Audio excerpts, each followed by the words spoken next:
It is the early 90s. Having lain dormant for eons, you finally rise and open your eyes. You squint against the neon lights of the city and the expectations of the world. This night will be very long, but you don't know it quite yet.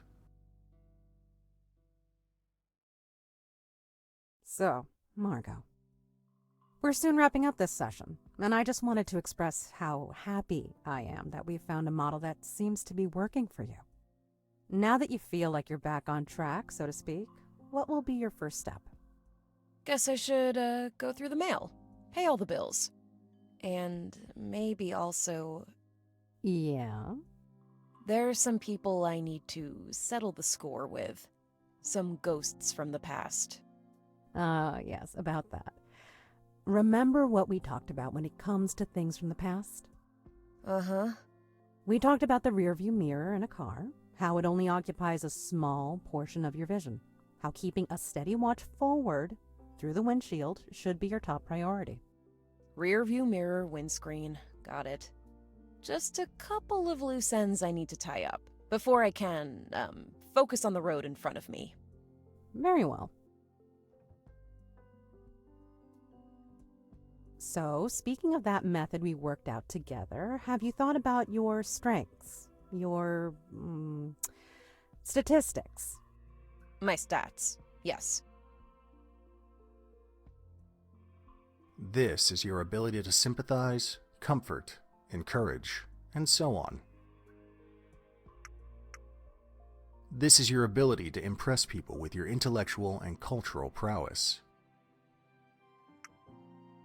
This is a measure of your sassiness, as well as your ability to trick and deceive others. This is how many steps away you are from burning out and relapsing into depression. Yep, I've given them a proper thought. I mostly rely on my strong psyche right now. That's great, Margo. So, all that remains is for me to wish you luck. And a gentle reminder. The rear view mirror. Copy that, Captain. Oh, shouldn't you give me something? We talked about equipment and artifacts, right? Right. I almost forgot. So, I, have these 2 rings. You may choose one of them. One is pretty and will make you more liked. The other is tough and will make you, look tougher. Great, thanks. You're welcome. Oh, and don't worry about the ring. It's just a plastic... Hey, don't ruin this now. We were doing perfectly. Sorry, my mistake. Now, off you go, Margo.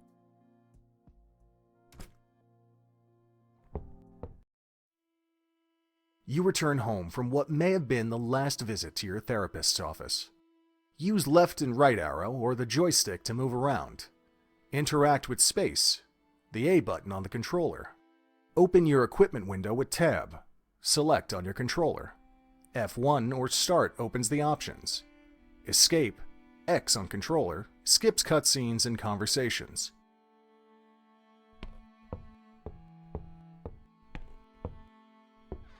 Only a few garments remain in your wardrobe.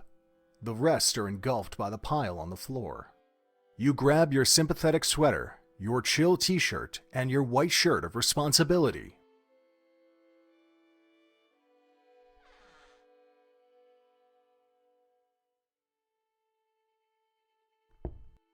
You've spent an inordinate amount of time in your bed this past year. You could lie down and rest for a little while. However, there's only time for one nap this evening. You doze off, plummeting into dreamless slumber. When you wake up again, the evening has progressed somewhat. You've regained any lost skill points.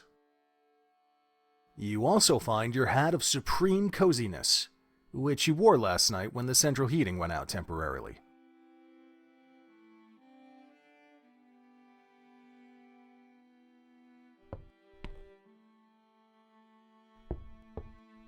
Sorting the mail requires a 3 in mental resilience. You sift through the mail, trying to sort out the most urgent matters. You suddenly see a letter that sticks out from the utility bills and payment reminders. You keep that letter, which is dated 3 weeks ago, and throw away the rest. You'll read it whenever you feel ready. You check your old jar of various things. From inside, you extract, of all things, a tuning fork. A memory resurfaces. The tuning fork belongs to Frank, a perfectly normal person that you, incredibly, dated 2 years ago. He's your first, and only, lover so far. Your separation was mutually agreed upon, which means the prospect of running into him again, and perhaps even returning the musical device, is not terribly daunting.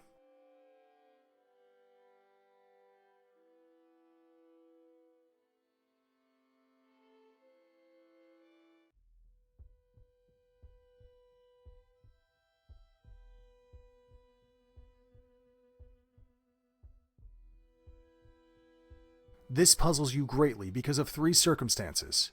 First, Leon was your high school's most popular and idolized heartthrob. You had no idea he knew about your existence. Second, Leon passed away a week ago or so, to the general devastation of the community.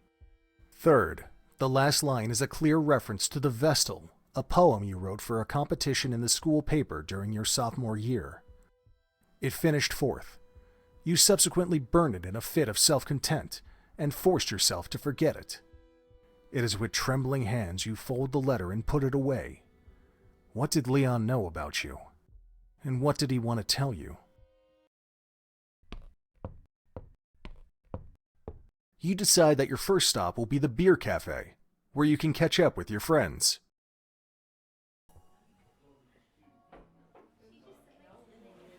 Hey, did you know that procrastinate means toward tomorrow? Procrastinus, toward tomorrow. No, I did not know that. Either way, shouldn't you be working on your thesis? I am working on my thesis. I just came to think of this word and wanted to look it up. You put off writing your highly important essay to find the etymology of procrastinate. That's almost poetic. Thanks. Anyway, so, Daniel, we're really excited that you're getting to meet Margo. Finally. Yeah, I'm really excited. I just hope it won't be stressful for her. She said she's feeling much better now. Just coming here to socialize is a good sign. Just don't get all nervous, you two. You'll freak her out. Margo! Hey! Hi there. So, what are you guys up to today? Me and Daniel are chilling.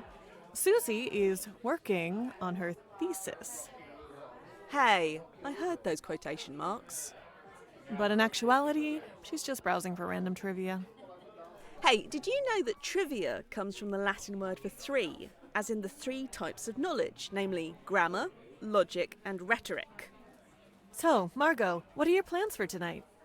Well, it seems there's some stuff I need to look into. But then my plan is to hang out with you guys. Sounds great. So, this is Daniel. Oh yeah, it is. It's me. Oh, nice to meet you, Daniel. Kim said so many nice things about you. Yeah, me too. I mean, you too. That is the same to you. Oh boy. Daniel is a journalist. Still an intern, actually. Just got my degree. Okay, I see you guys have arranged for us to meet and maybe date or something to that effect, and I appreciate the thought. And you're charmingly shy, Daniel, and probably well-behaved. However, there are some things I must sort out. You see, Daniel, I've been given this little window of opportunity, a sudden gust of tailwind, and I'm momentarily back on track, and I have to use this time to address some unresolved issues. You're right, honey. We understand. Yeah, totally. We'll be here when you need us. Care to elaborate on those unresolved issues? Well, maybe later. So, about Leon. Pretty unexpected, right? Oh, yeah. That was sad. Leon? Is that the guy that... Yeah, he OD'd last week. Or killed himself. There are conflicting versions. That's some heavy shit. You all went to West Rapids High, right? Yep. The three of us weren't exactly the centre of attention. Leon pretty much was. You did get some attention for your accent, though. But yeah, Leon was literally worshipped. Captain of the football team, all of that shit. Must have been some guy, huh? You don't know the half of it. They've even left Leon's locker untouched, like a shrine or something. And now that he's died, they put flowers there and stuff. As if he was still an actual student there. So you guys don't really know much more about his death? Not really. Can't say I've spent too much time trying to find out the details. Just picking up the rumours going around. Yeah, I see. I heard there's a wake tonight, actually. Is that so? Yeah, they decided to have an extra memorial ceremony, since so many people knew him. It's over at the community center. I see. Do you guys plan on attending? Not really. You? Not sure. I might drop by. Frankly, I assumed that'd be the last place you'd want to visit. Seeing how you're bound to bump into, well... The people that bullied me. Thanks for the warning. I'll tread lightly. Why so hung up on Leon? Did you even speak to the guy? I just... Look, I can't share any details right now, but I happen to know there was something he tried to tell me before he died. Oh, wow. Well, I'm sure you'll tell us all about it at some point. Gotta go now. I'll see you around. Later. Hi, Daniel. Hi, Margo. I hope I didn't come across as rude before. Oh, no. I think it's cool that you're being so honest. It's great that, you've managed to land on your feet after your, My depression. Yeah, so how are you holding up? If you don't mind my asking. No worries. I have this coping mechanism my psychologist wanted me to try. To get, like, a healthy distance from everything. Wow. You know, I'm really interested in these things. I actually plan to study psychology at some point. Can you explain how that works? Basically, I'll try to view my life a bit like a game. So I imagine I have stats and stuff, and I progress in life like I would in a game. Don't worry, I'm not completely delusional. It's just a bit of a mind trick to handle my recovery. It suits my mild OCD quite well. Oh, wow. That's so fascinating. I hope you don't think I'm a complete lunatic. No, I've just never heard of anything like that. But hey, I love games myself. You know what? I've got this idea. I can give you quests, and then I'll give you rewards, or experience points, or something. So you're gonna be my quest giver. That's something. I'm not belittling you, am I? Nah, it's cool that you're playing along. Okay, so I need to level up my social interaction skills. Do you have a suitable mission for me? Sure. Let's see. Let's start off easy. You need to find a stranger and pay him or her a compliment. It has to be something fitting, something heartfelt.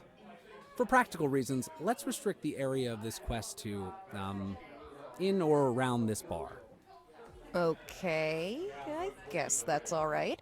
Gotta start somewhere. In or around this bar. Oh, and to aid you in your quest, I'll give you a powerful artifact. It's the Scarf of Social Bravery. Oh, thanks. Stranger, compliment. Roger that. I'm on it.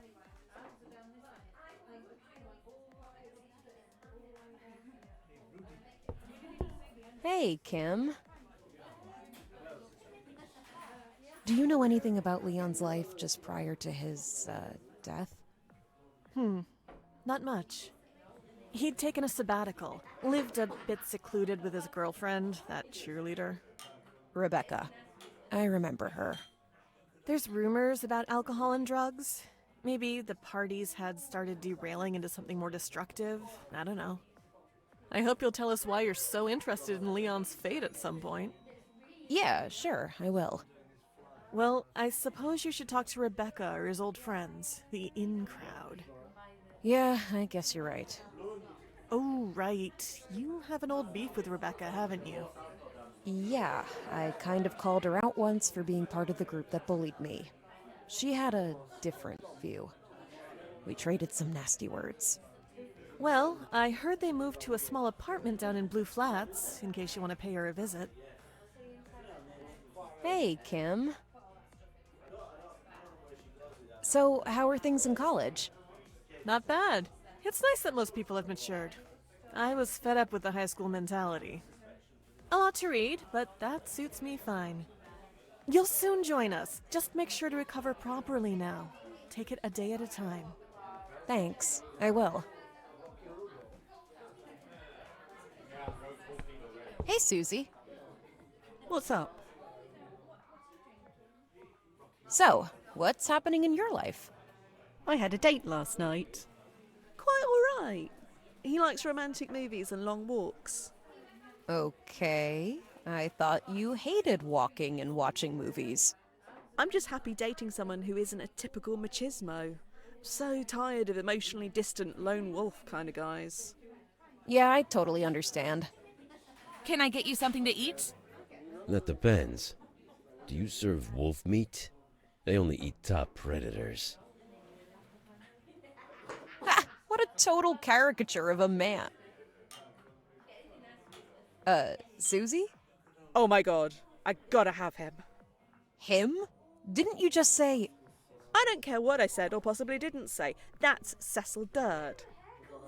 My desire for Cecil is my stigma, my Achilles heel. He just seems a bit of a... You don't know Cecil, do you? No, okay, you're right. I shouldn't judge. Maybe you can go speak to him. Put in a good word for me. Sure, Susie. I'll help you out. You rock. You pick up the box of matches. It's soaked in beer, but will probably be usable once it dries.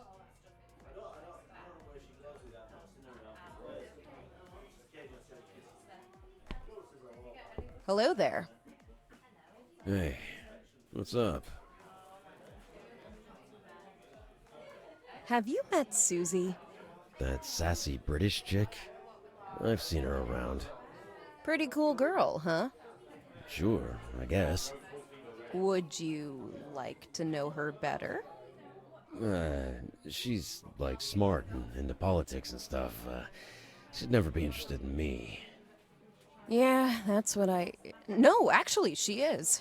She'd like to meet you.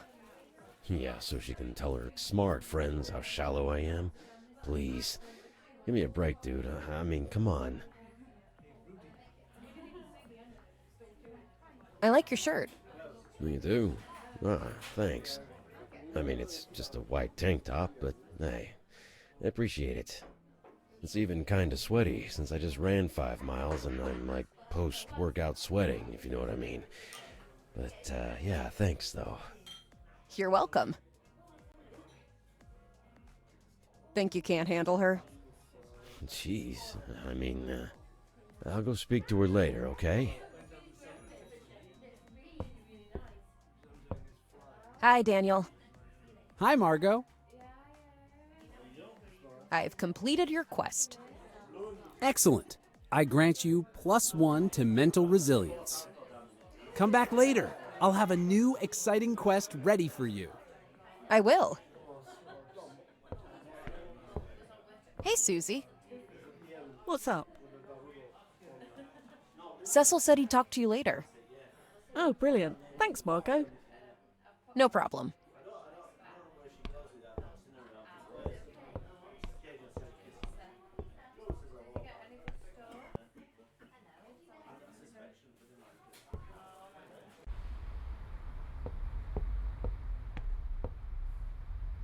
A lost cat poster catches your attention.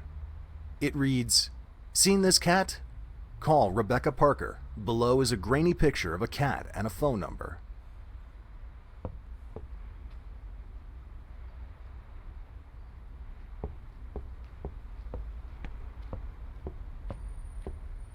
Hey, lady, you're a cute girl. Can I take you home?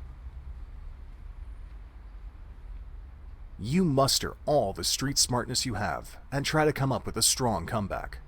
Home? You look like you live in your mother's garage. That's a good one. She got you good, boss. Oh, yeah? Well, you... Time's up, gotta go. Ah, shut up.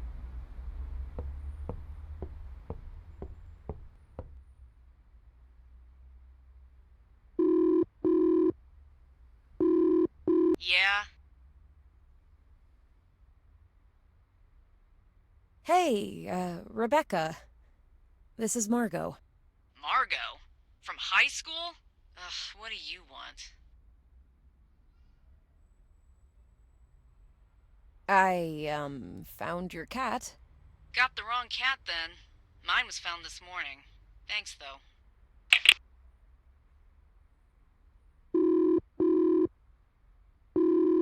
Yeah? I, found your cat. Got the wrong cat then. Mine was found this morning. Thanks, though.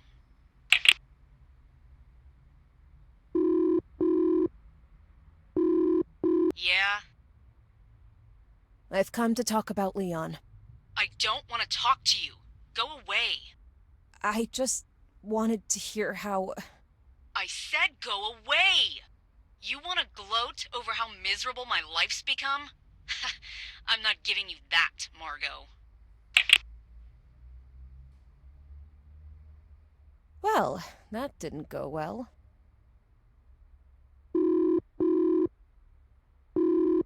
Yeah? I, found your cat. Got the wrong cat then. Mine was found this morning. Thanks, though.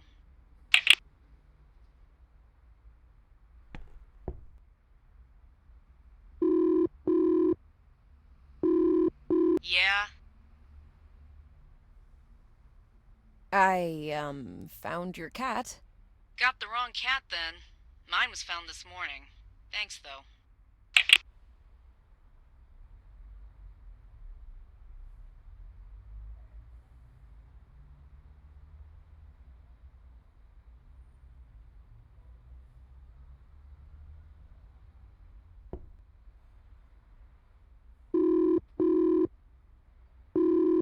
Yeah?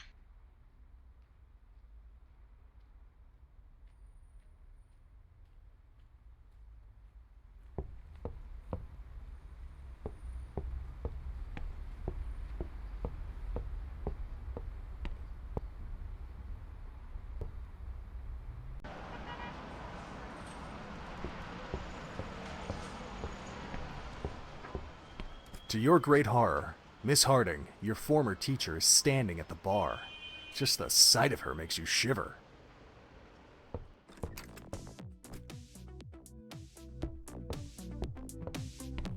Hello, Ms. Harding. Hey, Maggie, right? Margo. Right. How can I help you?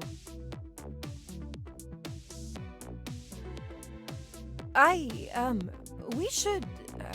I mean... Sure, Maggie. Look, I gotta be on that stage in half an hour, but it was great seeing you. Yeah, I'll let you prepare. You had low expectations before this meeting, but this was something else. Hello. Yo. 2 weeks ago or so, I was supposed to meet a certain Leon here, but I never made it to the meeting. And I guess I just wonder if maybe you knew Leon and remember that night? A bit of a long shot. Actually, Leon used to be a regular here. And yeah, he was stood up that night some 2 weeks ago or so. In fact, he told me to give an item to someone called Margo whenever she'd show up. Oh, great. I'm Margo. Well, this is weird. Later that same night, after Leon had left, a woman showed up asking for him. She said her name was Margo, so I gave her the item. What? Yeah, this was weird. So you're saying you're Margo? Yes. She's Margo. I can vouch for her. Okay, thank you, Miss Harding. What did she look like? Can't remember. I meet a lot of people here. She had a bright red coat, though. Bright red coat. All right. Oh, actually, she left me a number. Told me to call it if Leon showed up. I'll give it to you. Great, thanks. Oh, the item. What was it? It was a piece of jewelry, like a pendant. Okay, thanks for your help.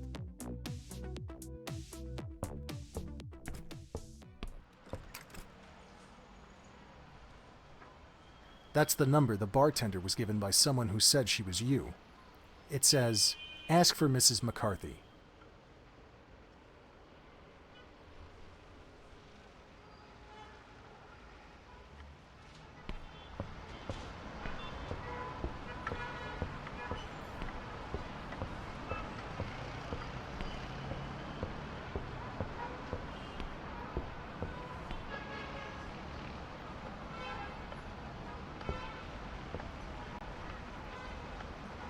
For a year or so, you haven't been able to order a pizza.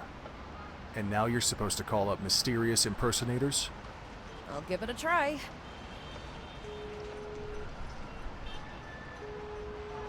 Hotel Hilbert, good evening.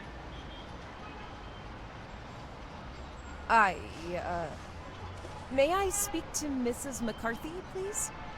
I can only leave messages for our guests, ma'am. Oh, okay. But is she, there? I can leave a message for Mrs. McCarthy, ma'am. No, that's not necessary. At least you know now where to look for her.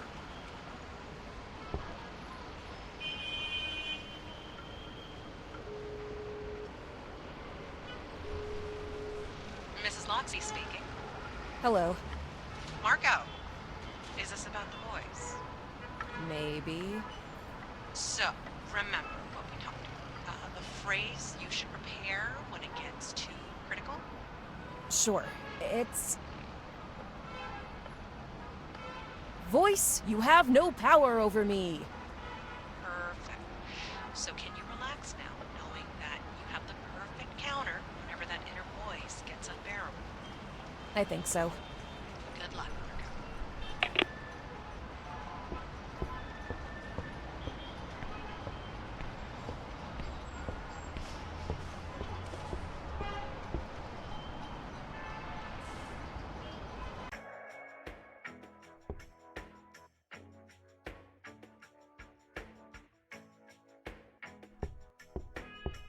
The clerk has a preoccupied look in his face. Good evening. Good evening, ma'am. How can I be of assistance? I'm looking for a Mrs. McCarthy. I can leave a message for any of our guests. So I can't visit her here? I can leave a message with a request for a meeting in this lobby or elsewhere at any given time. Very well. Can you leave a message for her saying I wish to see her right away? Certainly, ma'am. Please hold. Feeling unexpectedly adventurous, you decide to check the baggage room. You quickly scan the small space, but find no tags with McCarthy. You don't want to touch random innocent people's belongings.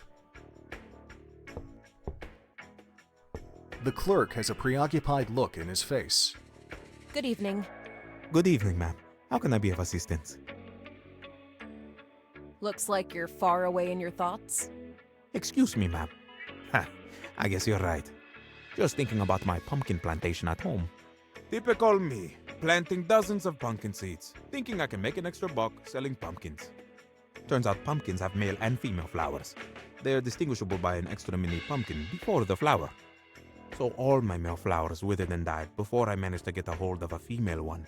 Now I only have one female flower that suddenly bloomed, but no male flower left. And the local flower shop is fresh out of pumpkin flower seeds.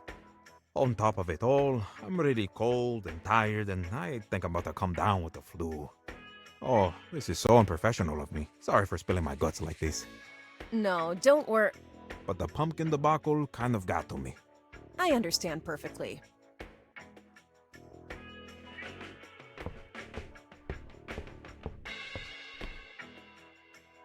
Hello. Hello. I'm looking for Mrs. McCarthy. Hmm? Oh, Mrs. McCarthy. You think you can come back in a little while? He's busy right now. Oh, okay. The sanitary dispenser gives you an idea. You procure 1 napkin. Someone is occupying the toilet. You hear heavy breathing from within. Hello? What? Are you, alright in there? Yeah. Just a bowel-related episode.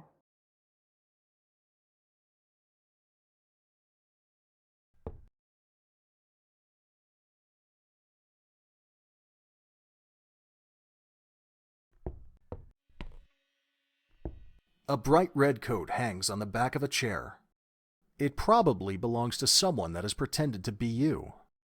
A tough-looking man standing next to the jacket is probably waiting for her to return.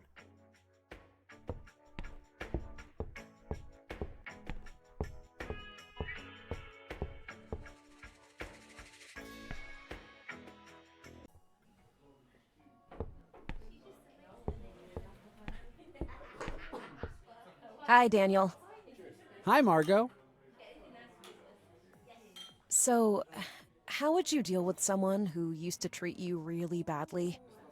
Oh, I might try to find out about their side of it. Their motive.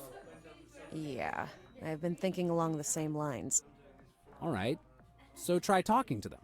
Maybe they have an explanation. Maybe they felt bad about it and would like to say sorry. If my former enemies are anything like I remember them, then that doesn't sound plausible. But it's worth a shot. Thanks for your input. Gotta go. Catch you later. I'll see you around. Hey, Kim. You're a wise person, Kim. How do you deal with people who've wronged you? That depends. But I believe the best option is always to just move on. Ignore them. But what if you feel like your happiness depends on it? A closure. You know the saying, success is the best revenge?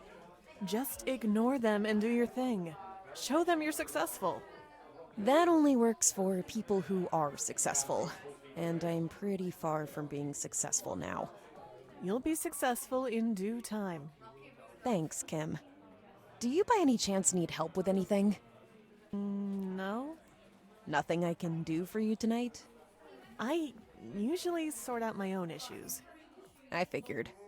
Although, I have a friend that could use some more support now that you mention it. Oh, great. Give me the details. My friend Blanche is performing tonight at the Humanities Student Union. I've already seen her gig twice, so she's forbidden me to come again. She's yet to attract the masses, so to speak. But I guess if you went there and showed some appreciation, that'd be great. Oh, wonderful. I will. What kind of performance is it, by the way? It's a rather... how should I put it? It takes some... it's a monologue, some politics, some poetry, but I should warn you that it's a bit of an acquired taste. Don't worry, I'll be supportive. You sure you really need more things on your table, Margo? We're a bit worried. You seem a bit hyper this close after your...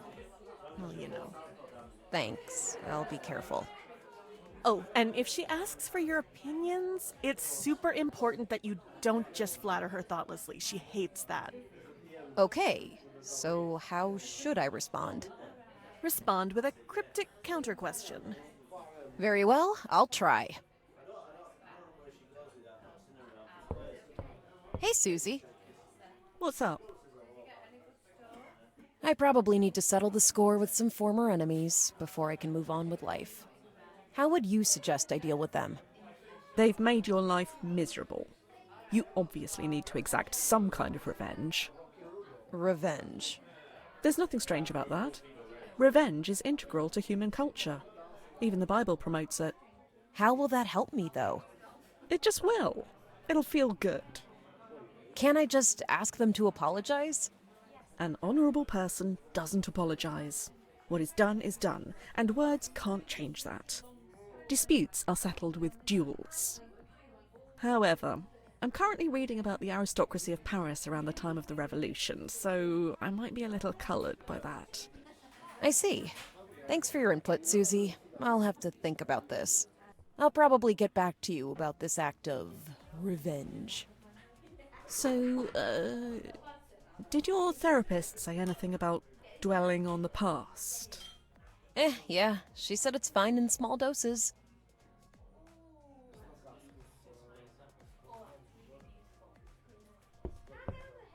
You freeze and cringe as you're struck by how gross the restroom has become. You need at least an 8 in mental resilience to overcome your germophobia and proceed into the restroom. Lacking that, you decide to beat a hasty retreat.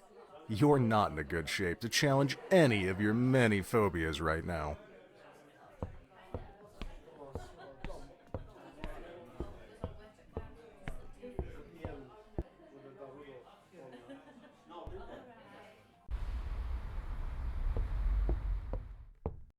And I was like, should only parents be eligible for truly selfless acts? Then I woke up and it was just a dream. Then I woke up again and it was actually reality. The suffocatingly snobby energy in this room is draining you of energy. You can endure some more if you sacrifice 1 point of mental resilience permanently. Brooding, introverted people, however, are fucking scary. Oh my god, this is so relevant. Blanche notices you. You there. You look like a girl who's got bearings. Give me your 2 cents. My 2 cents? Hit me. How does my monologue tie in with the postmodern discourse? The question is how the postmodern discourse ties in with your monologue. Good point. Well put. You have completed Kim's quest. Probably. Apparently, this interaction marked the end of Blanche's performance, and she walks off backstage. Blanche left her mask behind. You decide to bring it with you, to keep it safe.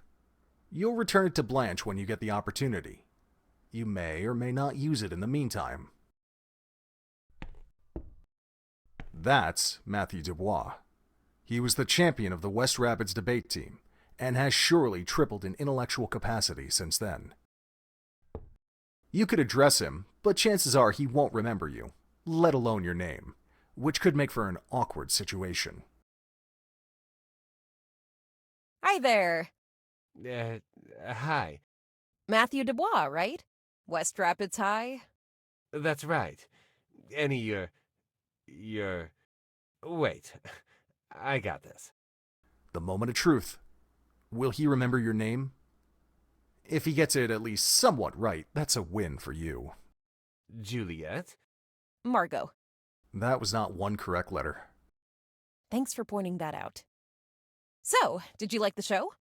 Absolutely. Blanche Henderson is one of the most relevant contemporary slam poets / political commentators of this town. I'm gonna see if I can get invited to the after party. Just gonna finish this pipe here. So you're still into, like, debating and stuff? Oh, I love debating. Last year, I won the Rapids High debate competition again. Oh, that's great. Wait, Rapids High? You had already graduated by then. Yeah, I get invited every year as an honorable member. Ah, I see. Matthew doesn't seem to have any counter questions for you, so the dialogue fizzles out.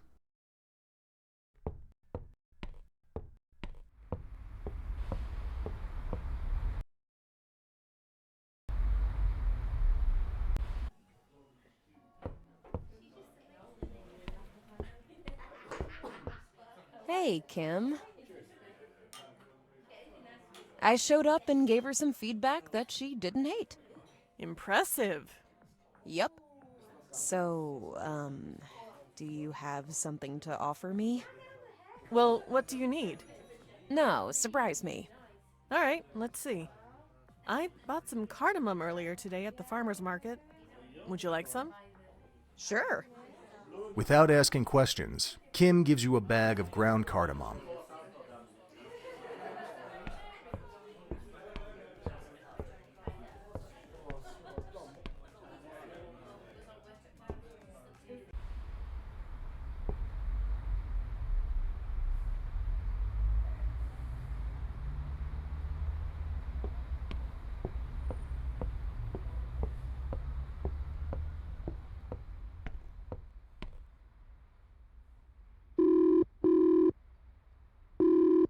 Yeah? I've come to bury the hatchet. You must be distraught.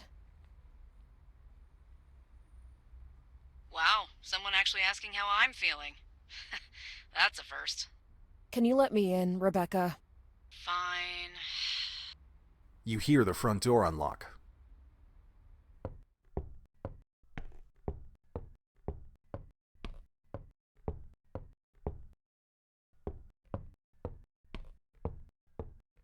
Someone caring how I feel?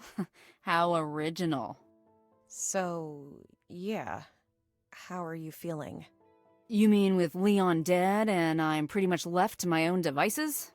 Not to mention how I'm a superficial, empty-minded gossiper, if I recall the words properly. Look, Rebecca, I don't want to enter a game of who hated who. Can we leave the past behind us? Sure, whatever. I'm just in this fucking nightmare. As if Leon's death wasn't enough, people are being really shitty to me. It drives me nuts, everyone having all sorts of crazy theories, like how I deliberately made him a drug addict to the point that he overdosed. I've been so mischaracterized. There weren't even a lot of drugs involved. We partied and smoked some occasional pot. Leon was going downhill on his own accord. I've been trying to live a normal adult life, believe it or not. I really tried to get Leon on board too. I'm not a cheerleading party animal any longer. I work. I do art. I know I said some mean things to you, but I was in a really tough situation. What, with the bullies? You had friends, Margo. Real friends. Sure, some people were being dicks. That's high school. But okay, that was years ago. I appreciate that you're here to make peace. Yes, but I'm also here to hear about Leon. I have a really strong desire to find out a few things about him and what happened. Ugh, why so curious about Leon? Wish I could meet just one person who wouldn't obsess about him. I just have my reasons. You want to know the truth? When he suddenly transitioned into this sophisticated, creative version of himself, it got to his head. He couldn't handle his own genius. I tried to be supportive and help out. The past few months were nuts, though. The stuff he overdosed on wasn't ours, nothing we'd use. That was all him. Not that it matters exactly how he went. Could have been a bridge. So it was definitely suicide? There's a fine line between suicide and leading such a destructive life. It just gets you, eventually. Did you hear him talk about poetry? Did he write himself or become very occupied with certain poems? He did obsess a bit about that kind of stuff, yeah. You ever hear him mention my name? Or anything I've written? The Vestal? You? What the hell, Margo? I knew this would be weird, but Jesus, how can you make this about you? I'm sorry. I'm making my way back from a year-long depression. Yeah. I heard you've been down and out, kind of. I guess I'm being a bit harsh. All right, I'll help you out. He wrote a lot the past few months. I wasn't allowed to see, but it was some kind of diary. He said the writing helped him sort things out. He promised I'd get to see it one day, that it would explain a lot. No idea where any of it is now, though. It's a little sliver of hope that it will provide some kind of key. Did he leave anything at all behind? I know this sounds super weird, but there was something he wanted to share with me. You? Leon didn't know you existed. Never heard him say your name. You used to obsess about me and how I didn't want to be your friend. Now you're gonna obsess over my late boyfriend? Just humor me, okay? What harm can it do if I look for his diary, huh? I'll hand it over to you right away. There's some stuff in that box that I was gonna throw away. Feel free to take a look. It's yours. The diary isn't there, though. Thanks. Are you fine with me looking for the diary on your behalf? Why not? I don't have the resources, really, and right now, I gotta prepare for the ceremony tonight. But if you find it, just make sure I get to see it, untampered with. Of course. Any other place he stored his belongings? Oh yeah, there's a storage unit in the basement. He locked it with a really strange padlock, so I haven't bothered with it yet. Should get it opened one of these days. Can I pay it a visit? Sure. I'll give you the code to the front door so you can come and go as you please. Thanks. You search through the box. You find a copy of the novel Dune, as well as a sporty cap. Did Leon mention a lady in a red coat? Yeah, he did mention a certain lady in red. That was just a few weeks before he passed. I chalked it up to him growing paranoid. I wouldn't pay any mind to it. Leon's gone. Let his ghosts rest too. I see. Thanks. So, about the wake tonight? Sure, you can come. It's an open ceremony. I mean, you're bound to run into your old enemies, but hey, maybe it'll be all right. Thanks, I know.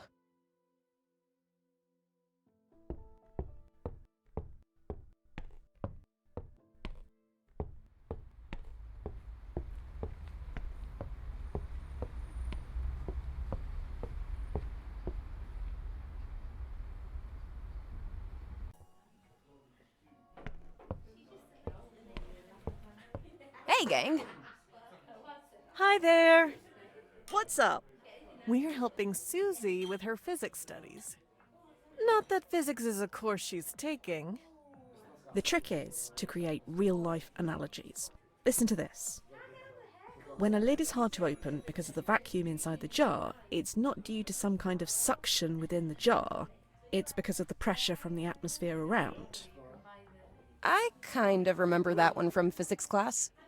We're speculating that it may be the same thing with people. When people don't open up but keep everything inside themselves, it's not because of a force within the person, but the surrounding pressure. Pretty deep, huh? Very. I'm impressed. Wait, there's more. Let's say you're floating in space and you have an item in your hand. Like a wrench or whatever. This is a new one. So you throw the wrench, right? And that makes you glide away in the opposite direction. Because even though it's small, it makes you move too, albeit very slowly. So when you push someone away, you're also moved in the opposite direction. Yeah, you're onto something. So, Margo, still have unfinished business to attend to, or can you call it a day? Well, I'm afraid there's plenty more to do. This may turn out to be a very long evening. But I promise I'll come back and chill with you guys when I'm done. Great. Hey, by the way, Kim, didn't you have something for Margo? Oh, right. I found a pair of cheap reading glasses, but they turned out to be some kind of decorative zero-power glasses. Daniel suggested I give them to you. For whatever reason. Yeah, I thought they might have some sophistication bonus. Bonus? That's fine. Thanks a lot, Kim and Daniel. Hi, Daniel. Hi, Margo. Have a new quest for me? Right, a new quest. I feel like you're ready for something really challenging. My sister is having a tough time with her boyfriend. They have that sandwich truck over at Calamity Club together, and she says that they're not on speaking terms any longer. But I know they love each other. They just need to communicate. And I'm gonna make them talk? That's a pretty high-level quest you got there. They just need a tiny nudge in the right direction. They're basically overworked and stressed, and all they talk about all day is work. They've forgotten the importance of those small, special words. Wow, you could be a couples counselor. How come you haven't talked to them yourself? Oh, I will, if you fail.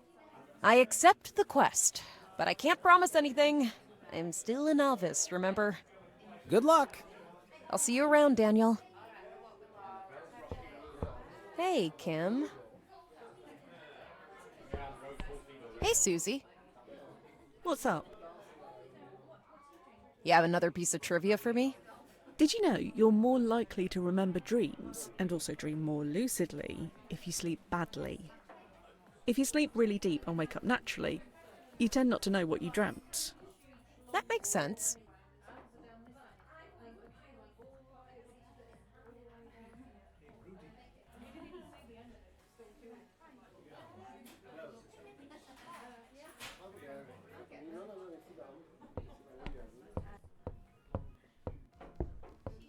Most hunters try to hit the vital organs. But I like the taste of stress myself. I always aim to injure it lightly first. That's so fascinating!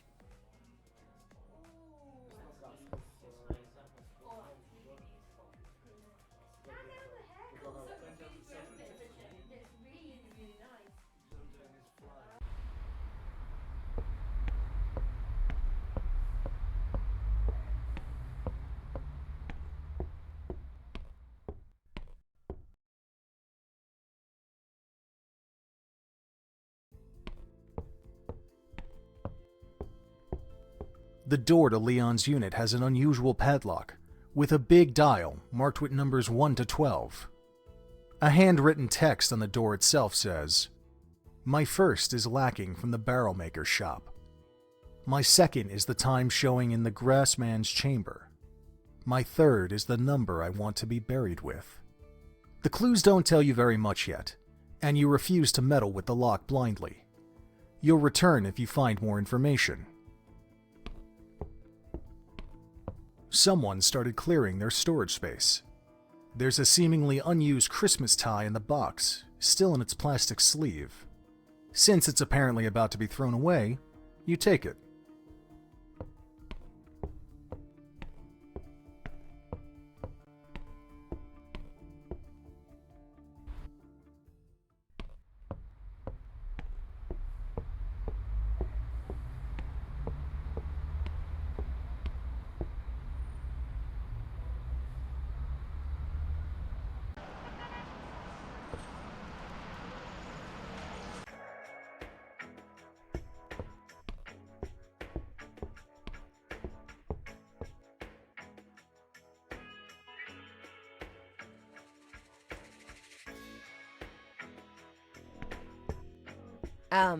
Hello. Hello. Your friend is in the ladies' room, and she left some ladies' stuff in her coat. Is that her coat? Yeah, okay. Will you get that for her? All right. Cleverly palming the napkin, you plant it in the pocket. Your trembling fingers search for what could be the piece of jewelry. Your fingers feel something small and metallic, which you instinctively grab.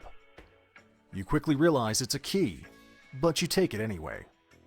You palm the key and show the napkin to the tough guy. He nods and says, "All right, sure. Go give it to her." "Yesterday, you weren't sure if you'd ever get out of bed, and now you're stealing from potentially dangerous people. Your mind boggles. But you should probably split before people start asking questions."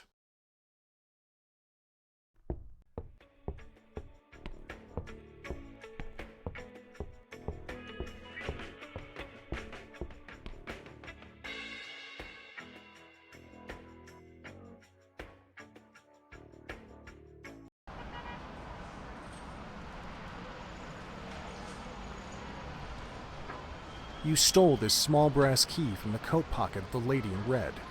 You have a vague hunch where it goes.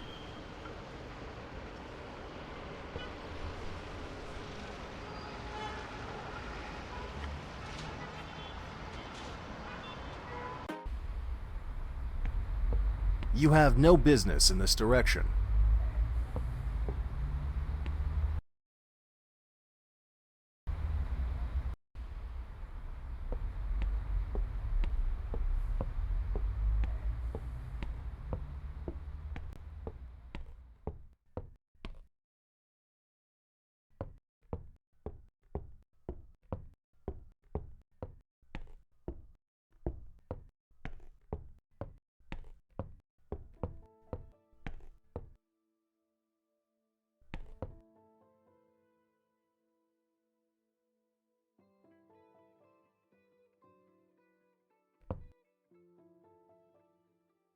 Nice drawings. You have a knack for anatomy and proportions.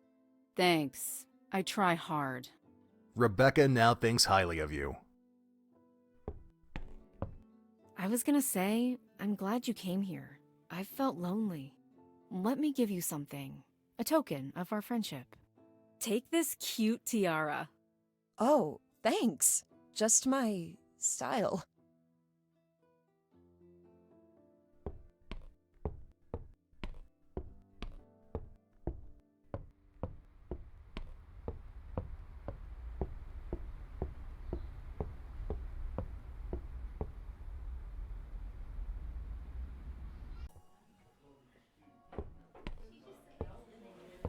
Hello there. Hey, what's up? So, I don't know you, and frankly speaking, we're probably polar opposites.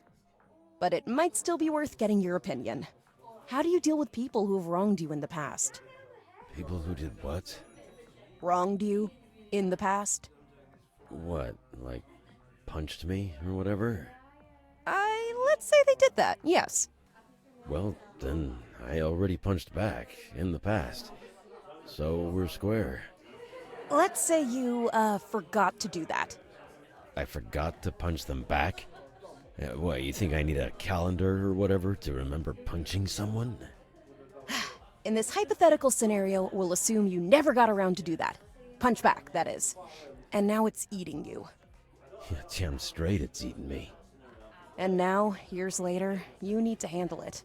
'Cause it's keeping you awake at night. Okay, fine. So I punch them now instead. Is it worth the hassle, though? You have to go to their place, confront the person, start a fight, get your knuckles bloody. Can't you just let it go? Good question. Well, maybe I should. Makes you think, really. Wait a minute. This hypothetical argument, it happened to you, didn't it? 'Cause if it did, I got your back, girl. You're a bit weird, and I don't know you, but you were nice to me before, and I always treat my friends great. So just tell me who punched you, and I'll handle the payback part. Thanks for the offer, but this isn't that kind of wrongdoing. Nobody punched me. Well, either way, you wanted my advice? Here it is. Always punch back right away. Then it won't eat you up afterwards. Thanks, Cecil. I'll remember that. See you around. Sure.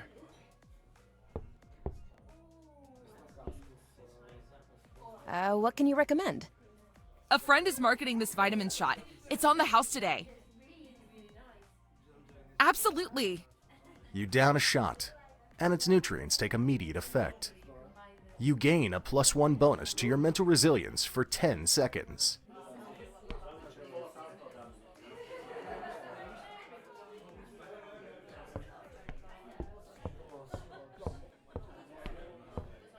You freeze and cringe as you're struck by how gross the restroom has become.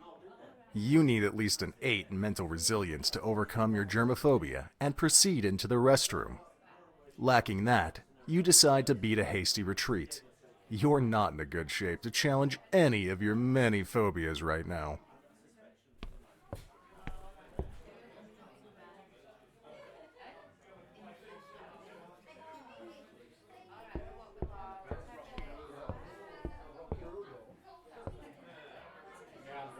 What can you recommend? A friend is marketing this vitamin shot. It's on the house today.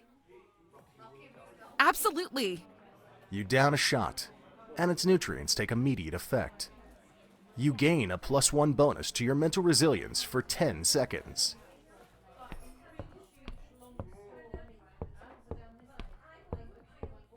You freeze and cringe as you're struck by how gross the restroom has become.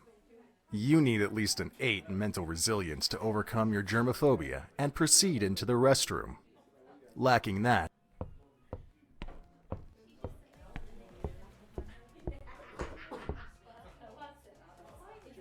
What can you recommend? A friend is marketing this vitamin shot. It's on the house today. Absolutely. you down a, you gain.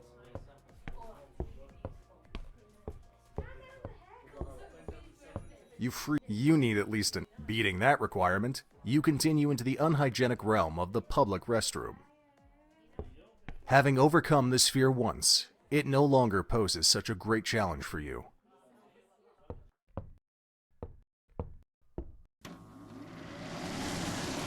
The matchbox is now dry.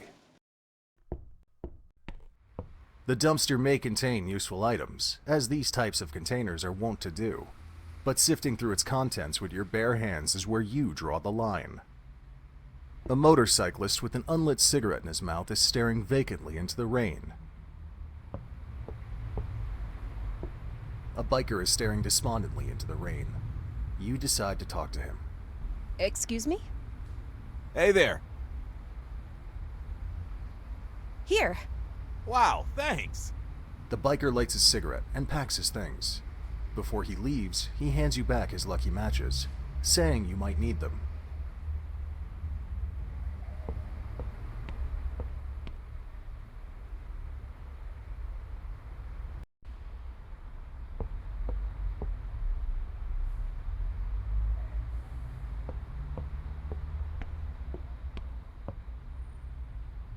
Hello there. Ah, see? Told you she'd come back to me. Yes, princess? I have a favor to ask. I need to borrow a pair of work gloves. Work gloves? Yeah. And what's in it for me? I've got some dirty work to do, and nobody to do it for me. Oh, I'm totally up for some dirty work. Oh, great. But I'd really like to try on my own first. If it proves too heavy and dirty for me, I'll be back to ask for your help. Who am I to refuse a damsel in distress some much-needed assistance?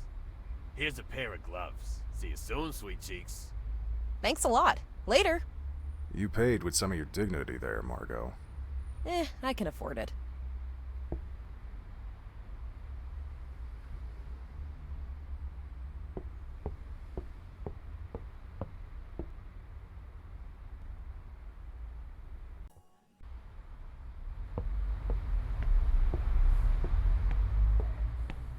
With the work gloves to protect you, you proceed to search through the dumpster. You find a headlamp, which doesn't look too broken.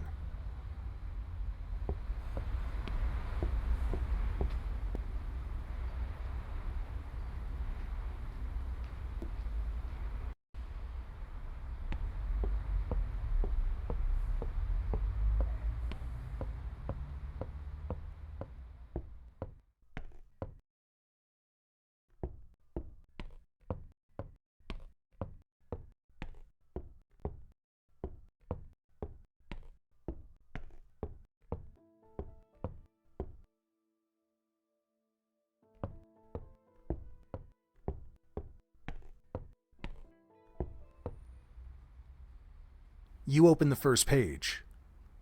Someone has written, "Return it when you're done with it. And remember, fear is the mind killer. Old Man Reed."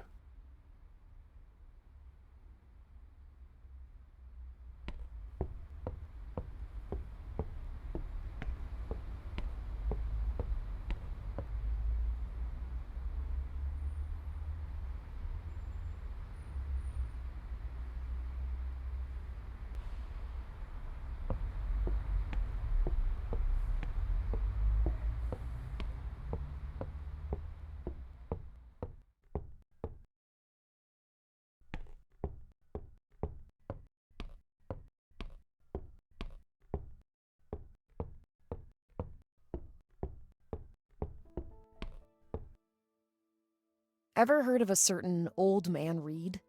Oh yeah, Old Man Reed. They had some kind of writing club together. A super old semi-junkie who used to be sophisticated as hell, apparently. Where can I find him? This was a part of Leon's life that I wasn't let into. No idea where he lives or what he does. I know he used to hang around Piranha Plaza with some other old geezers. The Piranha Plaza. Thank you.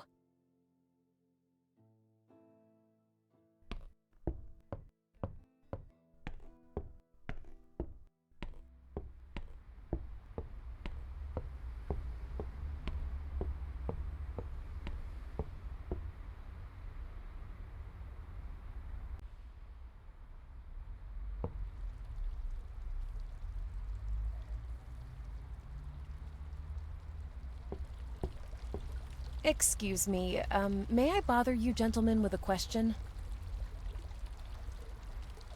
Hey, Keith, there's a young lady here.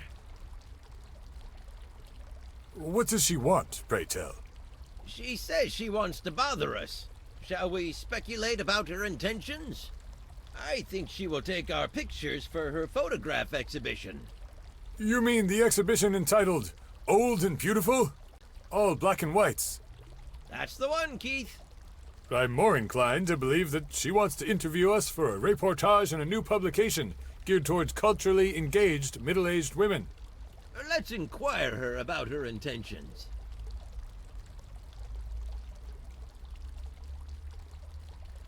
I'm looking for a man known as Old Man Reed. Can you help me out? Did you hear, Keith? She's asking about Old Man Reed. About whom? About Old Man Reed. That's what I thought. Tell her we're waiting for him. Are we, though? In a way we are, I'd say. But we know that he likely won't come. That's a semantic quandary. Can you wait for something that you know will not take place? And still, that's how our activity here can best be described. That reminds me of that Samuel Beckett play. What's it called now?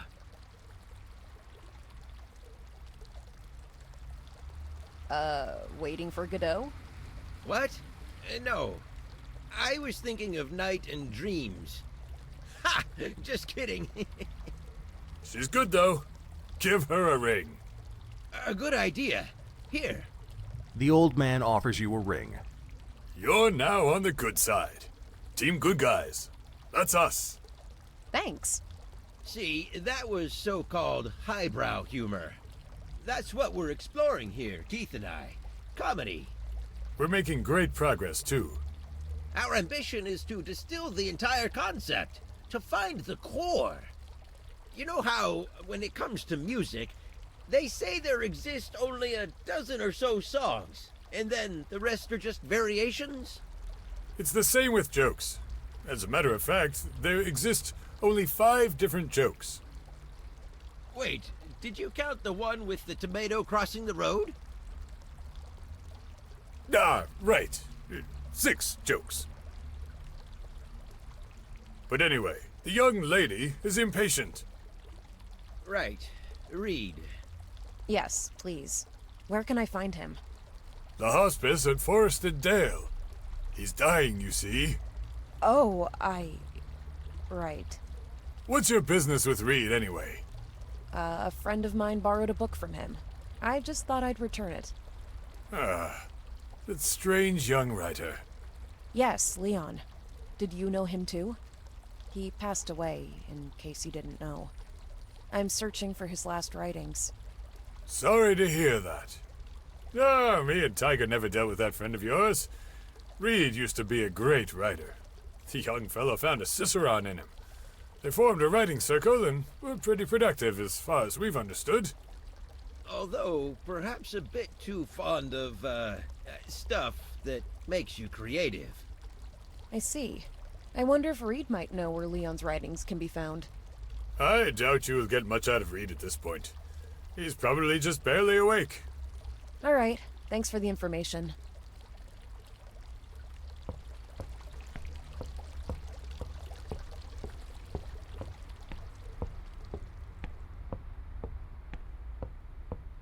This should be Frank's music store. Since your short relationship was ended amicably, there's no anxiety involved in entering the store, and hence no need for any skill checks. Margo? Fancy seeing you here. Hi, Frank. What have you been up to lately? Haven't seen you around. I've laid low for a while. Right, okay. And yourself? You're doing well? Well, you know, trying to make ends meet, trying to make this place lucrative. It is at this point that your dialogues tend to run out of steam, and Frank will turn everyone's attention to his guitar playing instead. So, hey, I'm trying out this new vintage Gibson Hummingbird. Any requests? Requests? Yeah, what you want to hear? Gotta get this baby warmed up, got a gig later tonight. Coming up with a title that will satisfy Frank poses somewhat of a mental challenge for you. Blackbird. Ooh, good choice. I've been practicing this one. Now let's see. You know what, I'm not actually in the mood to play that one. I'll just keep warming up. So yeah, I'll catch you later. Hey, Frank. Me and the band have had a bit of a dry spell recently, but we keep hustling. Trying to find our image, our style, but we're getting there. But you have a gig tonight? Yeah, but it's a small thing. Tiny venue. Oh, you want to hear us play? I'll put you on the list. That'd be fun. but I have a lot of stuff planned tonight. I might even attend Leon's wake. Leon, that rings a bell. Went to West Rapids, used to be really popular. He recently passed away. Oh, he was like king of the jocks, right? I guess. But he actually had other sides, too. Yeah, well, who doesn't? But anyway, nice to see you again. Rock on, Margo. Hey, Frank. Ah, there it is. Been looking for it. You had any use for it? Me? Nah, it's been in a mason jar for 2 years. It's a fine tuning fork. Sure, but I don't have any instruments to tune, nor do I pursue a singing career. Well, it was a good gesture to return it to me, thank you.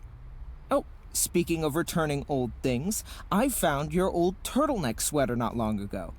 I brought it here in case you'd drop by. It's over there by the counter. Wow, that old thing. Thanks. You rummage through various drawers filled with unsorted music equipment until you find your old turtleneck sweater, surprisingly neatly folded.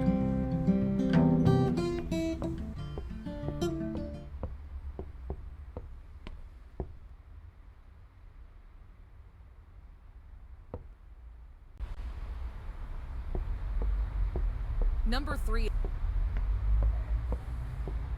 Excuse me. Good evening. I'm looking for a certain Mr. Reed, a patient here. I'm sorry, but it's past visiting hours. Oh, I see. Is he here, though? We can't discuss patients with anybody that shows up at the door. You should book a meeting and come back tomorrow.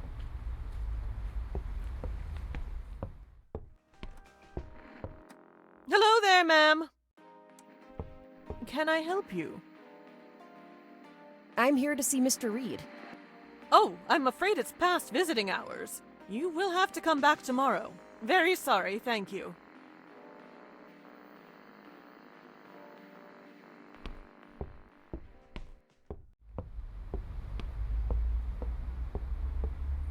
Speaking of which, how's our conspiracy theorist doing? Still delusional and agitated. Keeps ranting about secret agents coming to steal that book of his. So the new meds aren't kicking in? Nah. I'll stop by later. Room 9, right? You now know that Mr. Reed is indeed a patient here, and that he stays in room 9.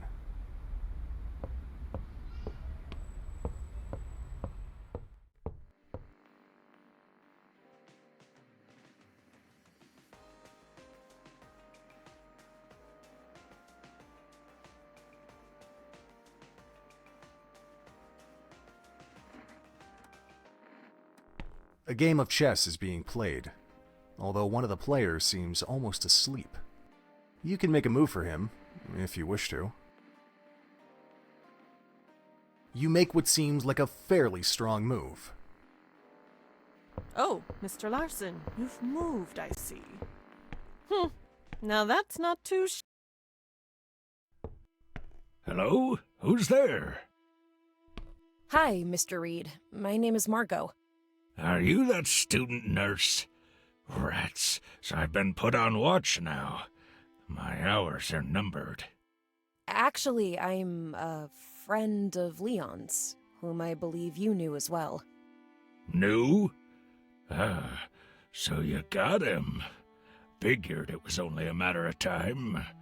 Did warn him, though. What? No, I didn't get him. I'm a friend from high school. I'm not involved in his death at all. Uh-huh.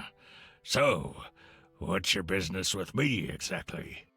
In fact, I'm looking for the book he was writing in before he passed away. Some kind of diary, I think. How predictable. And just to think of all the times people called me crazy. You agents are smooth operators. I'll grant you that. Mr. Reed, I believe this book is yours. Leon borrowed it from you. He told you to return it to me? Maybe you can be trusted after all. Put it on the nightstand table over there. Young lady, I'm prepared to believe what you're saying. I do indeed have his diary in my custody. I wanted to keep it safe from the agents. Oh, There's just one thing. Now that I got your attention, you know, the stuff here is pretty good. The nurses keep me, well, doped up, but I can't help but long for more potent stuff. Will you go fetch some mushrooms for me? I want to get one final ride before I go. I thought we were in a hurry. Well, hurry up then. Get me some magic mushrooms and I'll tell you where I keep the diary. Leon was a great boy. He was such a promising writer, but also troubled. Godspeed, Margo. Bless your heart. You choose to interpret that as an extra experience point. All right, Agent. Move out. Very well. Excuse me, Mr. Reed? Mr. Reed, before we part ways, I just wanted to ask you, did Leon talk about poetry? Did he mention a poem entitled The Vestal?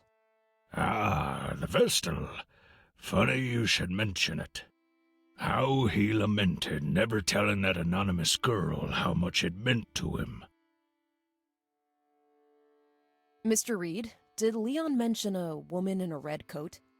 Ah, her. She's one of them. Make sure you don't attract their attention. But, who are they? What did they want with Leon? Now you believe me. I need to rest now. Actually, that was me. I wrote the Vestal. Yes. The Vestal. Leon wanted to share something with me right before he died. Do you have any idea what it might have been about? You'll find your answers in due time. I hope you're right. I'm tired and need to rest now. Where can I find mushrooms for you, Mr. Reed? I can't hold your hand throughout this mission, Agent. Use your cunning and your wits. Hey, this beret is lovely. Oh, take it. I'll never see the outside of this hospice. Thanks.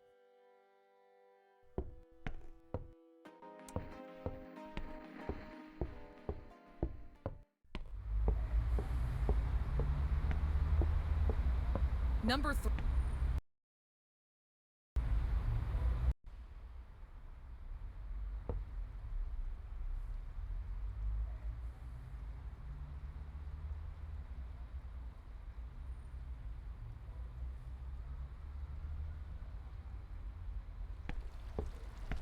Hello again. Okay, so I've spoken with Old Man Reed. How's that old bastard doing? Who? The girl's been speaking to Old Man Reed. Let us guess. He's sent you on an errand. He wants something. But what? Something the nurses won't give him. A top-shelf magazine? I believe he's beyond that point. This must be something grand. He's about to depart. Actually, he's asking for... Mushrooms. We know. Definitely mushrooms. Right, okay, good. So, can you help me out? We can also take advantage of a situation. Yeah, we're huge fans of bartering. You give us something we want, and we give you what you want. Or what Reed, may he soon rest in peace, wants, rather. This had better not be anything indecent. Look, lady, we just want to laugh. Indeed. Tell us a joke. It could be intellectual or dirty. We're open-minded. But funny, obviously. I tell you a good joke, and you give me some mushrooms for Reed? Very well. All right, here's a joke for you. A mother told her husband it was time to talk about the birds and the bees with their son. The birds and the bees? Sure thing, said her husband. So he took their son for a walk and started explaining. So, son, remember last summer when you and I went to the countryside? Sure, replied the son. Remember that farm wife and her daughter that we met? Yes, I do, said the son. Remember what we did with those two upon that flowery meadow? Yes, Dad, I remember. Good, said the father.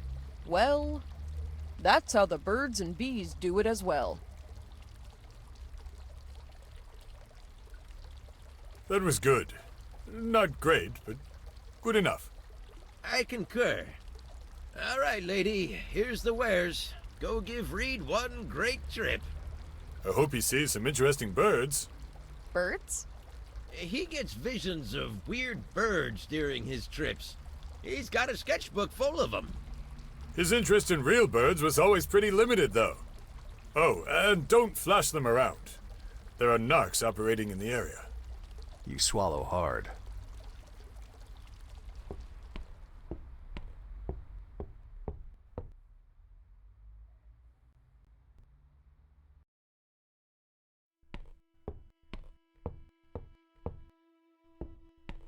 Excuse me, Mr. Reed? I have your mushrooms here. Ah, terrific. One final ride. How can I thank you, miss? You'd tell me where you keep Leon's diary? Diary? Oh, that silly book. It's in my house, 4th East Parkway. The key is in the bird feeder. Thank you. Actually, help yourself with whatever you find there of value. The less I leave for my greedy son, the better. Got it. Thanks a lot, Mr. Reed. Now let me see my birds. My favorite ones appear after some mushrooms.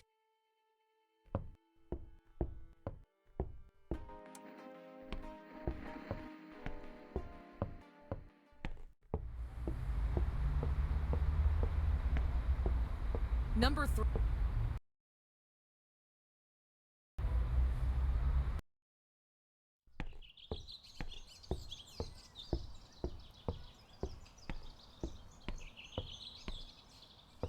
The bird feeder is empty, contrary to Mr. Reed's instructions.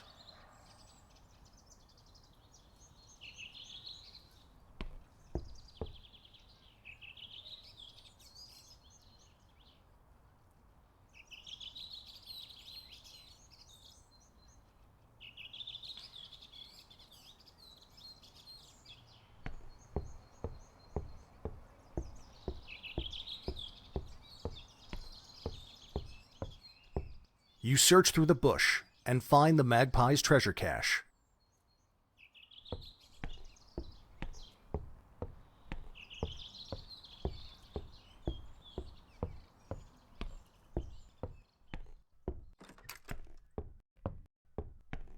The rather chaotic bookshelf is chock full of all sorts of literature, including reams of notebooks. You find the sketchbook that Reed's friends talked about.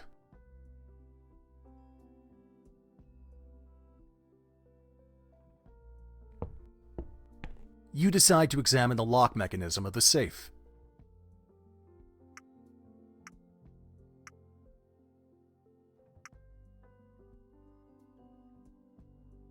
You hear the innards of the safe being set in motion.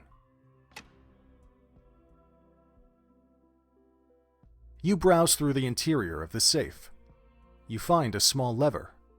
You pull it, and the mechanism clanks. You push the handle. The door is now unlocked, and you can enter the inner room. An old fedora rests on the table. Remembering Reed's instructions, you claim the hat as yours. You open the drawer. Along with some stationery, you find an envelope with some Polaroid pictures in it. On the table rests some kind of meeting protocol.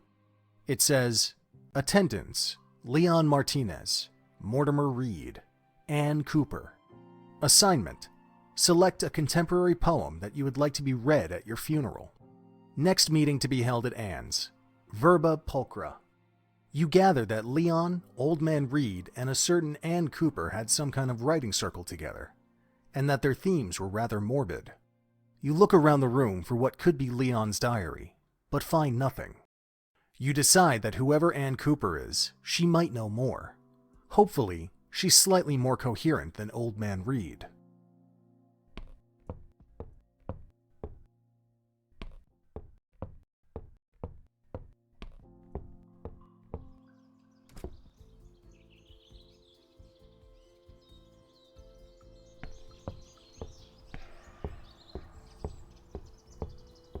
Hello there.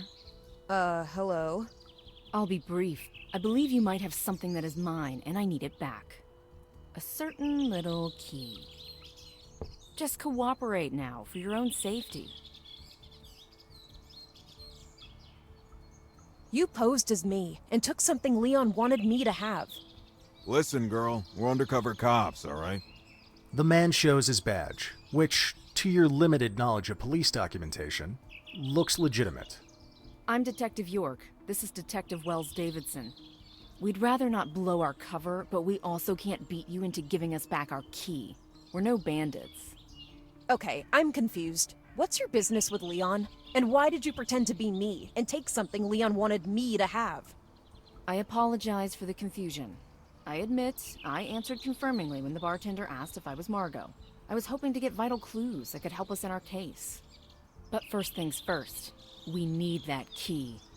Very well. I didn't know this was police business.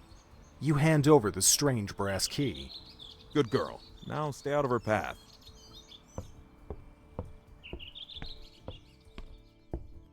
Hey, wait a little.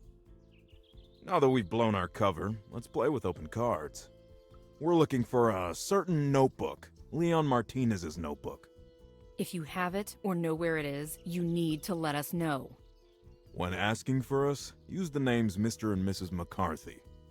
Once past the detectives, you heave a sigh of relief. You have so many questions, but your heart is racing, and you need to get to a safe place to wind down now. Your heart still racing, you decide to quickly leave the scene and head home for some rest. Within the walls of your headquarters, you try to relax your breathing and collect your thoughts.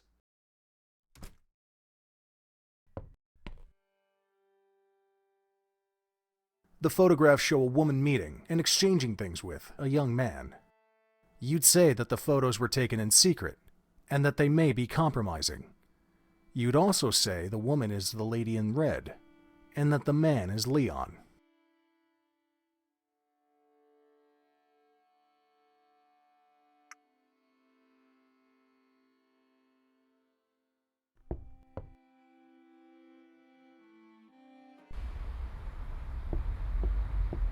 Number 3. Excuse me? Hello again. I wonder if you could help me out. We're about to end our shift. And no, you still can't visit Mr. Reed. Who may or may not be a patient here. I see. I just wondered if you happen to know anything about a certain Mrs. Cooper, who's been a frequent visitor to Mr. Reed. Are you for real? We're a hospice. Have you heard of confidentiality? Sorry, I'll leave you alone. So, speaking of which, did you visit that Mrs. Cooper yet? Sure did. Love that stuff. So how was it? Oh, she played them tarot cards all right. What? And you haven't told me? I was gonna wait until I knew if it was legit or not. And when will you know that? I'll know when Dr. Schumacher comes back on Monday. Your future involves Dr. Schumacher? This is juicy! Apparently, he'll leave his wife this weekend. That's pretty detailed, coming from a tarot reader. I may have read a little extra into it myself. Where's she located? She has some kind of spiritual bookshop on Chamberlain Street. You're pretty sure you now have the information you needed. As long as it's only him.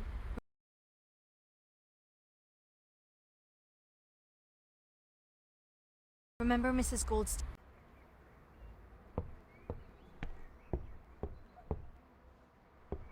Good evening. Good evening, young lass. I was gonna visit the bookshop. Is that possible? It is. But not now. The lady is having a session and cannot be disturbed. Is the lady a certain Anne Cooper? Aye, indeed. Very well. When is she done with her session? She has more plans for tonight. She's headed for a wake once she's done with her session. Right. And you're her associate? Aye. I help her with certain tasks. And who are you, nightly wanderer? I'm Margo. You can refer to me as her factotum. I assist with many things. Such as guarding her door? Why not just lock it? Because she said there's a slim chance a certain member might appear. I am to let that member inside. A member of her writing circle? I suspect neither of us is privy to that information. My smoke! I forgot it wasn't lit. Sure, much obliged. Here you go. But it's your very last match. I shan't let you wander into this dark night with no light to guide you. I have an idea. I have this broken lamp. Fix it for me, and I won't have to navigate this long night blindly. In return, you may use my last match to light your pipe. A fine proposal. I shall return to my chamber to mend your device, and return shortly. The girl takes your lamp and walks away into a workshop within the bookshop.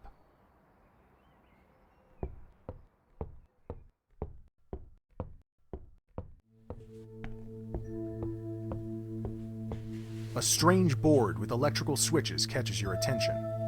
It has the text, "I hope, without too much consternation, you can guess my constellation. There's a clue for one and all, in plain sight on Reed's wall."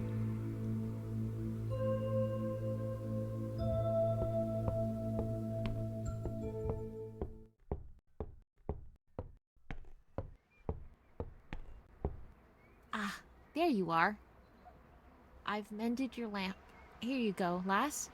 Now, go gentle into this good night. Thank you. Here, let me light up your pipe. You light the cigarette using your last match.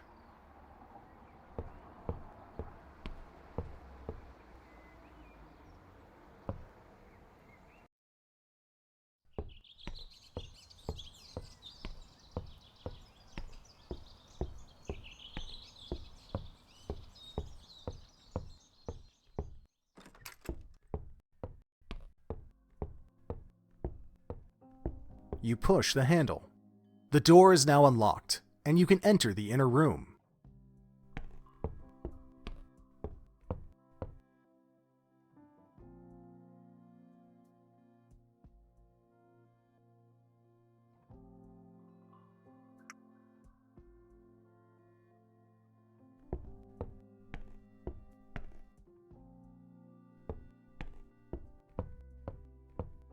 There's something about this wall.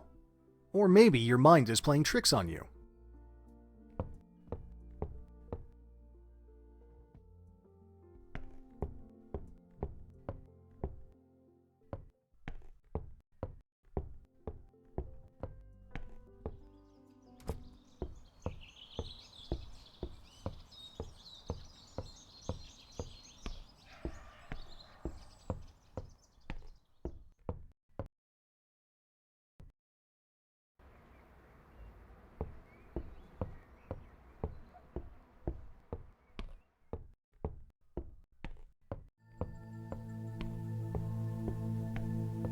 A strange board with electrical switches catches your attention. It has the text, "I hope, without too much consternation, you can guess my constellation. There's a clue for one and all, in plain sight on Reed's wall."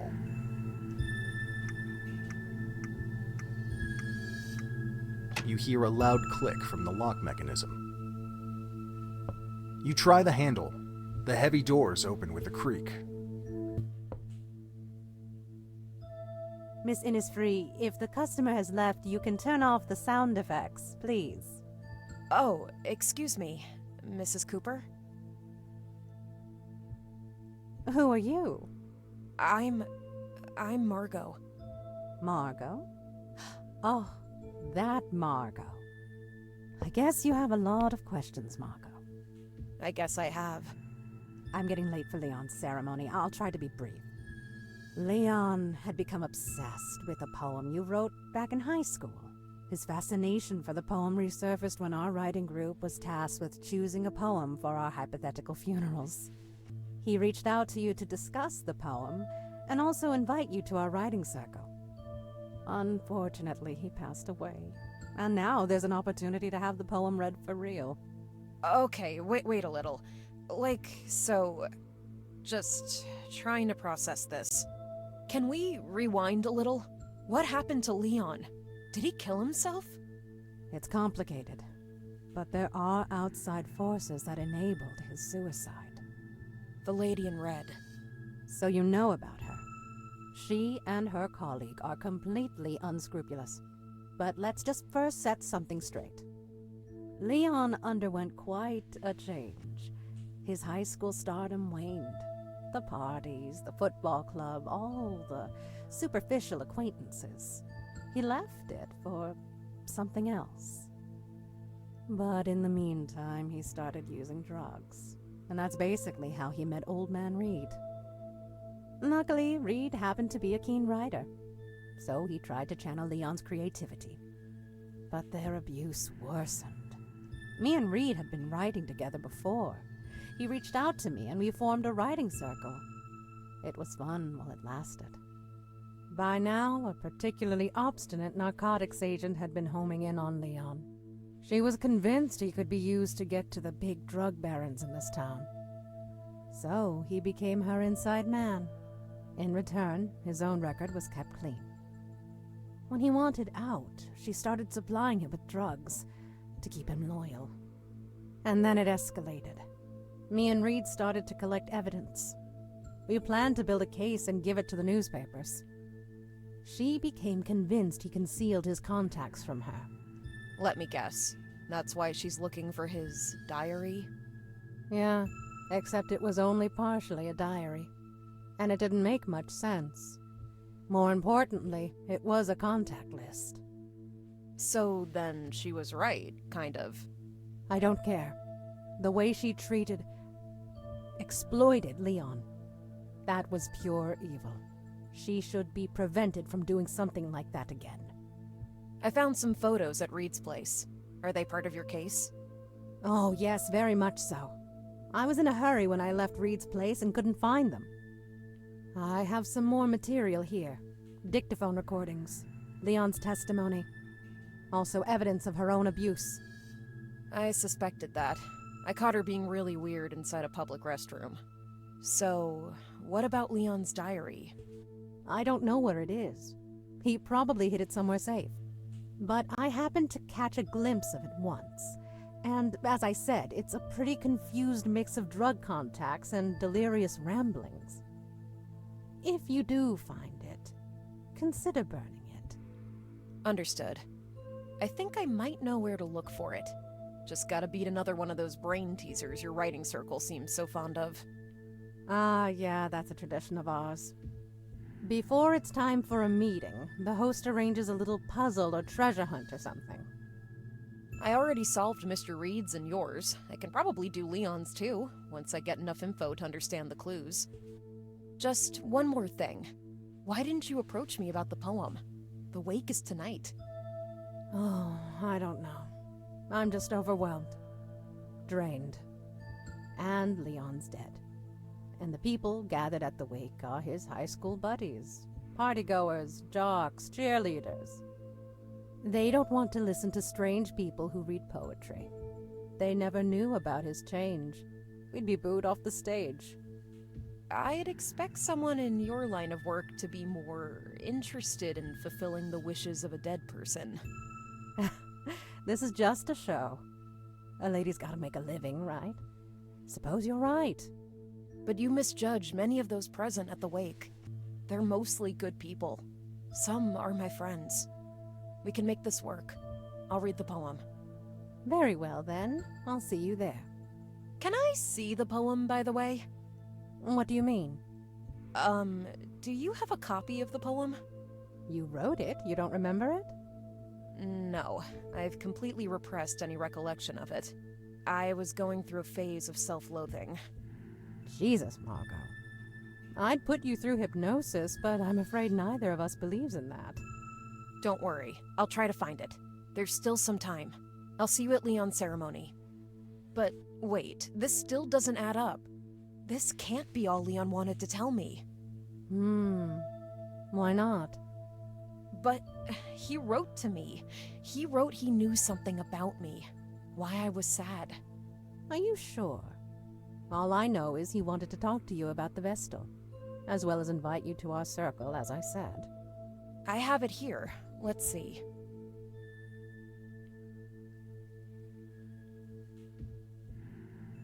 This is so strange. I clearly remember. It's been a long night, Margo. But he said he knew why I was sad. How could he know that, Margo? He never knew you. He just read a poem you once wrote. It's understandable that you're looking for a key, a reason. But sometimes, you're just sad. And that too shall pass.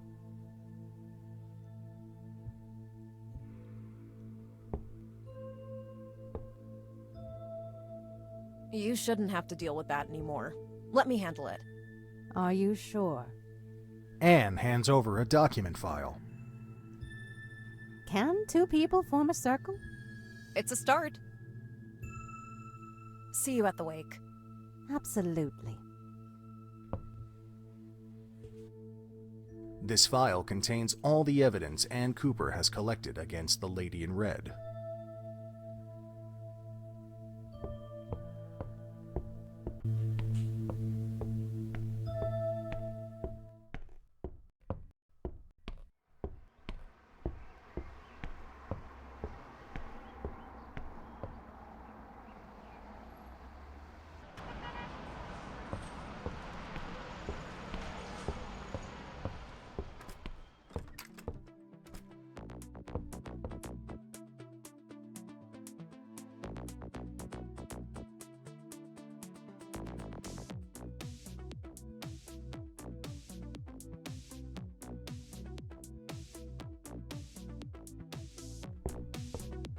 Hello, Ms. Harding.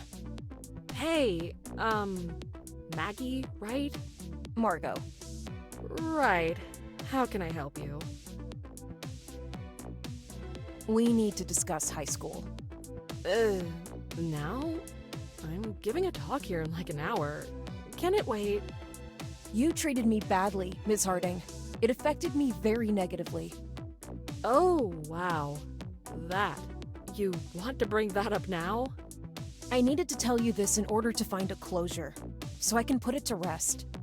Can you? Put it to rest now. I'd have appreciated some kind of explanation or apology. Okay, well, Margo, I don't agree with the premise of your accusation. In my opinion, I didn't mistreat you or act unprofessionally. And I think you'll be hard-pressed to provide a single concrete example of misconduct. It's more a case of me not liking you. Yeah? I didn't act unprofessionally. I just didn't shower you with love the way you expected me to. You thought we had something and we didn't. You thought you'd connect with me through your immature and precocious poems and stories, and you'd send subtle signals my way, like a timid child or a crush. But I didn't reciprocate.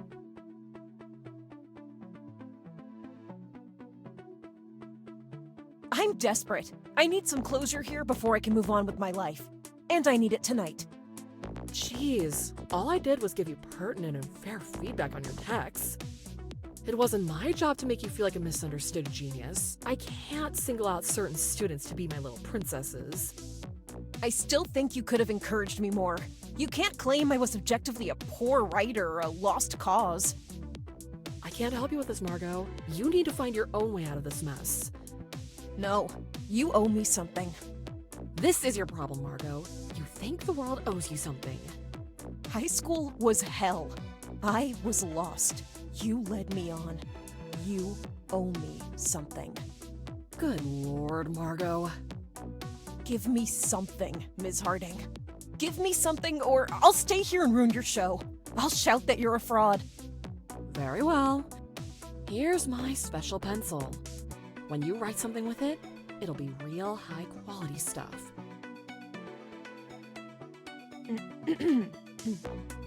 Okay. Good. Thanks. You're welcome. Allison just gave you a pencil and everything's fine? Don't judge me.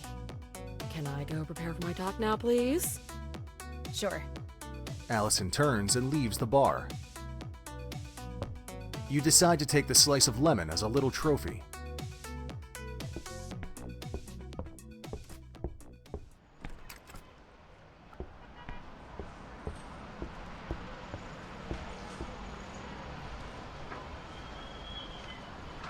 As you approach the hotel, you notice a suspicious-looking black van on the parking lot outside.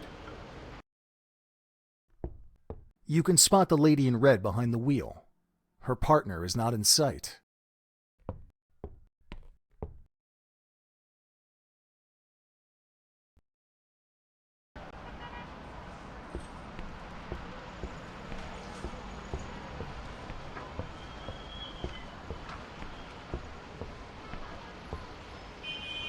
You dial the number to Hotel Hilbert.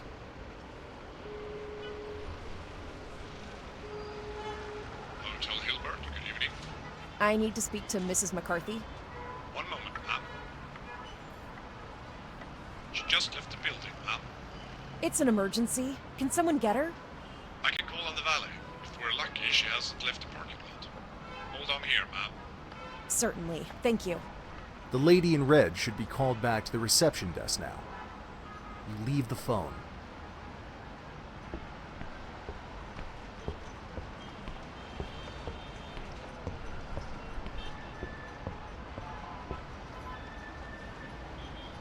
As you approach the hotel, you notice a suspicious-looking black van on the parking lot outside. The narc's van is parked outside the hotel. It's currently empty. You may attempt to open the back door and search the van if you'd like.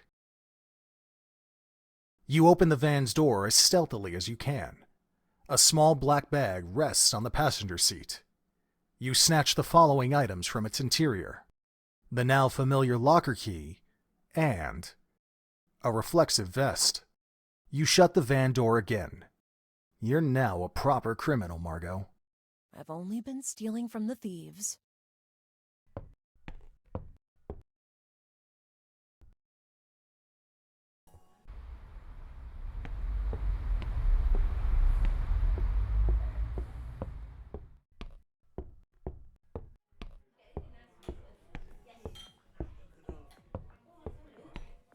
Hey there! Hi, Margo! Where's Susie?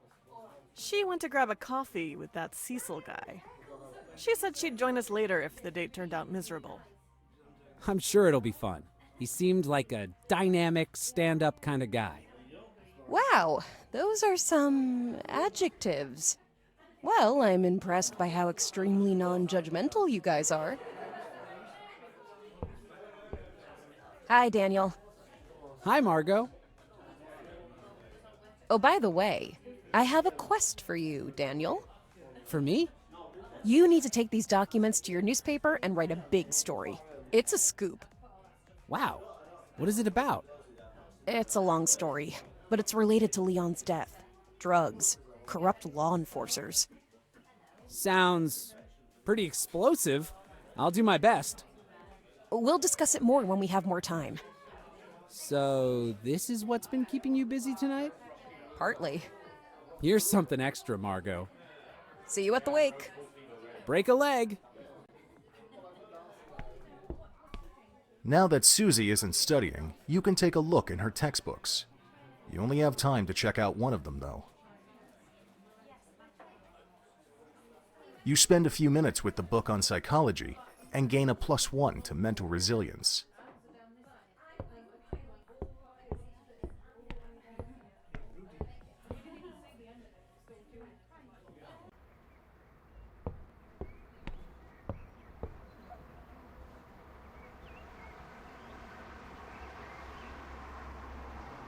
Wow, Margo. Fancy seeing you here. Long time no see. Being near, let alone confronting your former bullies, requires plenty of strength. You take a deep breath. So, long time no see. Yeah, totally. Mm-hmm. Look, Margo, it's cool that you seem to have gotten over all the stuff that went on in West Rapids High, but we ain't your friends. Let's just be realistic about that, Margo. Okay, I was just making small talk. Just thought we could move on, apologize for what we've said, and so on. Apologize? Yeah, man, we're really sorry. Yeah, so sorry. Sorry for calling you a pretentious, insufferable dork. I'm sorry, too. Sorry for calling you a self-absorbed drama queen. Okay, that's... I'm sorry I called you a smelly mole-faced killjoy. That one I don't actually recall.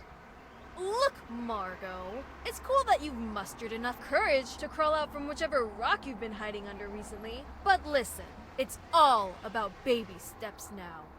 Yeah, don't bite off more than you could chew. Madison tosses a coin in your direction, which you reflexively catch, followed by the words, Here's $1. Go buy yourself a life.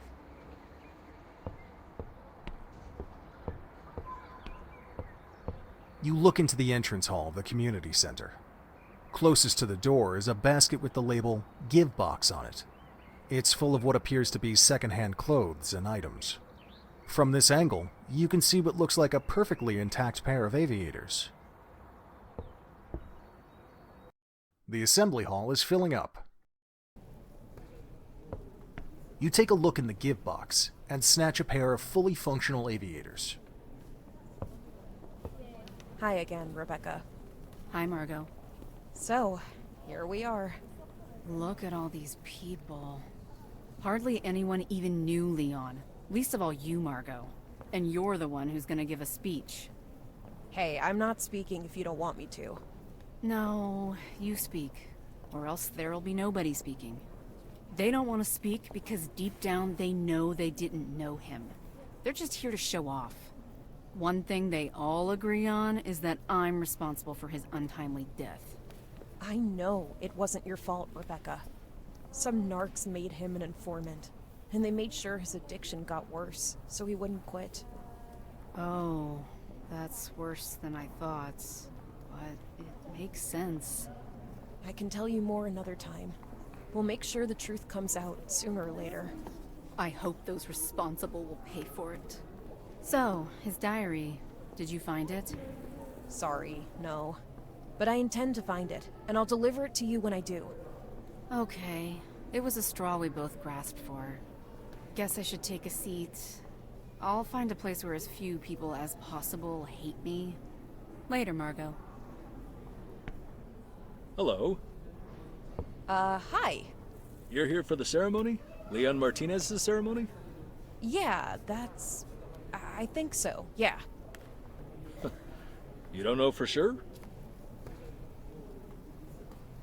Let me know if I can help you feel more secure in your decisions. Thanks, but it's a bit complicated. I don't know yet if I'm supposed to be here or not. Well then. I'm Jack, by the way. Margo. Were you and Leon close? No. There was something he wanted to tell me. And now he's gone, and I have to find out what it was. Intriguing. You, can't share anything I say with other people, right? You got it. You could tell me that you've poisoned the communion wine. And I still couldn't alert the congregation. That sounds a bit exaggerated. Well, the sacramental seal is absolute. But, please don't tell me you've poisoned the wine. It'd make my life really complicated. Don't worry. I won't tell you that.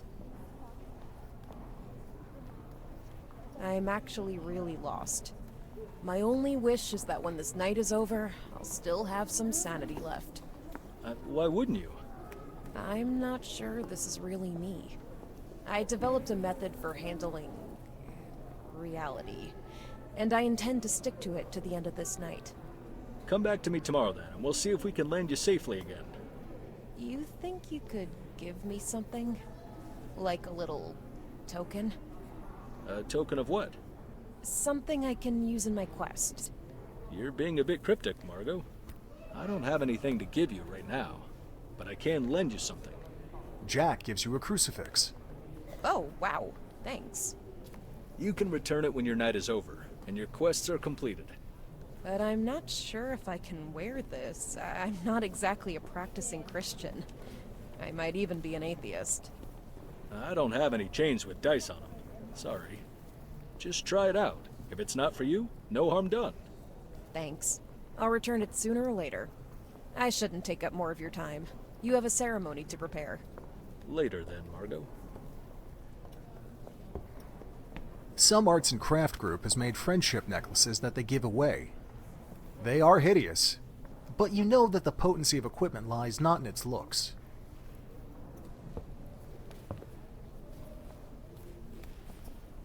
Oh, sure. I think I'm on top of things. Just this, small thing that surprised me a little. Uh-huh. There are no speakers so far. I mean, that may change. Some may want to speak off the cuff, which is fine too. But given how popular Leon was, I expected many people to announce speeches, and maybe musical acts too. But nobody stepped forward. It's a pity you didn't know him better. Wait. Are you implying I should give a speech? Are you kidding? I only started speaking to strangers this afternoon. If I were to attempt a public speech, I'd likely combust spontaneously. Well, we don't want that. I just thought it could be something of a challenge for you, in that game of yours. Now that's a proper quest. So, what do you do when you're not doing priest stuff? I go for walks, study the scriptures, and box. Cool. Yep. I thought the boxing part would have gotten some kind of reaction. A Catholic priest who boxes. What's the big deal? My father was a bare-knuckle fighter. He used to be quite a household name. What about you? When you're not trying to find out what the dead want from you? I read books and play role-playing games. Although I haven't played any games in quite some time, since I haven't socialized very much lately. As in, I've been pretty much a hermit for well over a year. Ah, don't disparage hermits. There's some great ones in the Bible.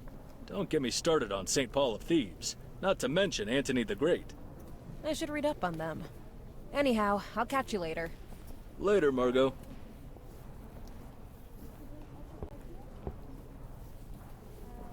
I guess if nobody else is gonna speak, I could do it. It's completely insane, but maybe it's meant to be, as my final quest. Fantastic! I'm counting on you then. You can count on me passing out and wetting my pants, to the great amusement of the spectators. We all doubt ourselves occasionally. It's no big deal. Just last week, I thought I was a terrible priest. Oh, how come? I lost an old member of the congregation. She said she'd lost her faith. I can't go into details, of course, but some events in her life had made her a very lonely person. I failed to keep her on the bright path. It's comforting to know we can all be failures sometimes. Later then, Margo.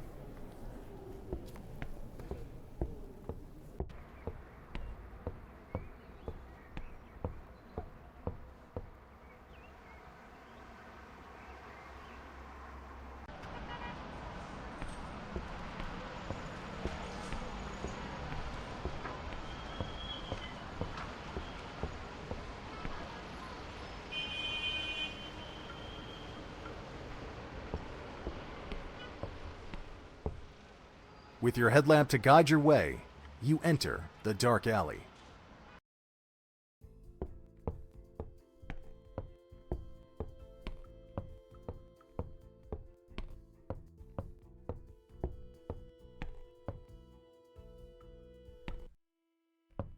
It's the sporty jacket your father bought for you, hoping that you might want to appear a bit more active. You refused to wear it back then, but now you know better than to reject valuable gear. Oh, look. It's a younger and happier version of you, Margo.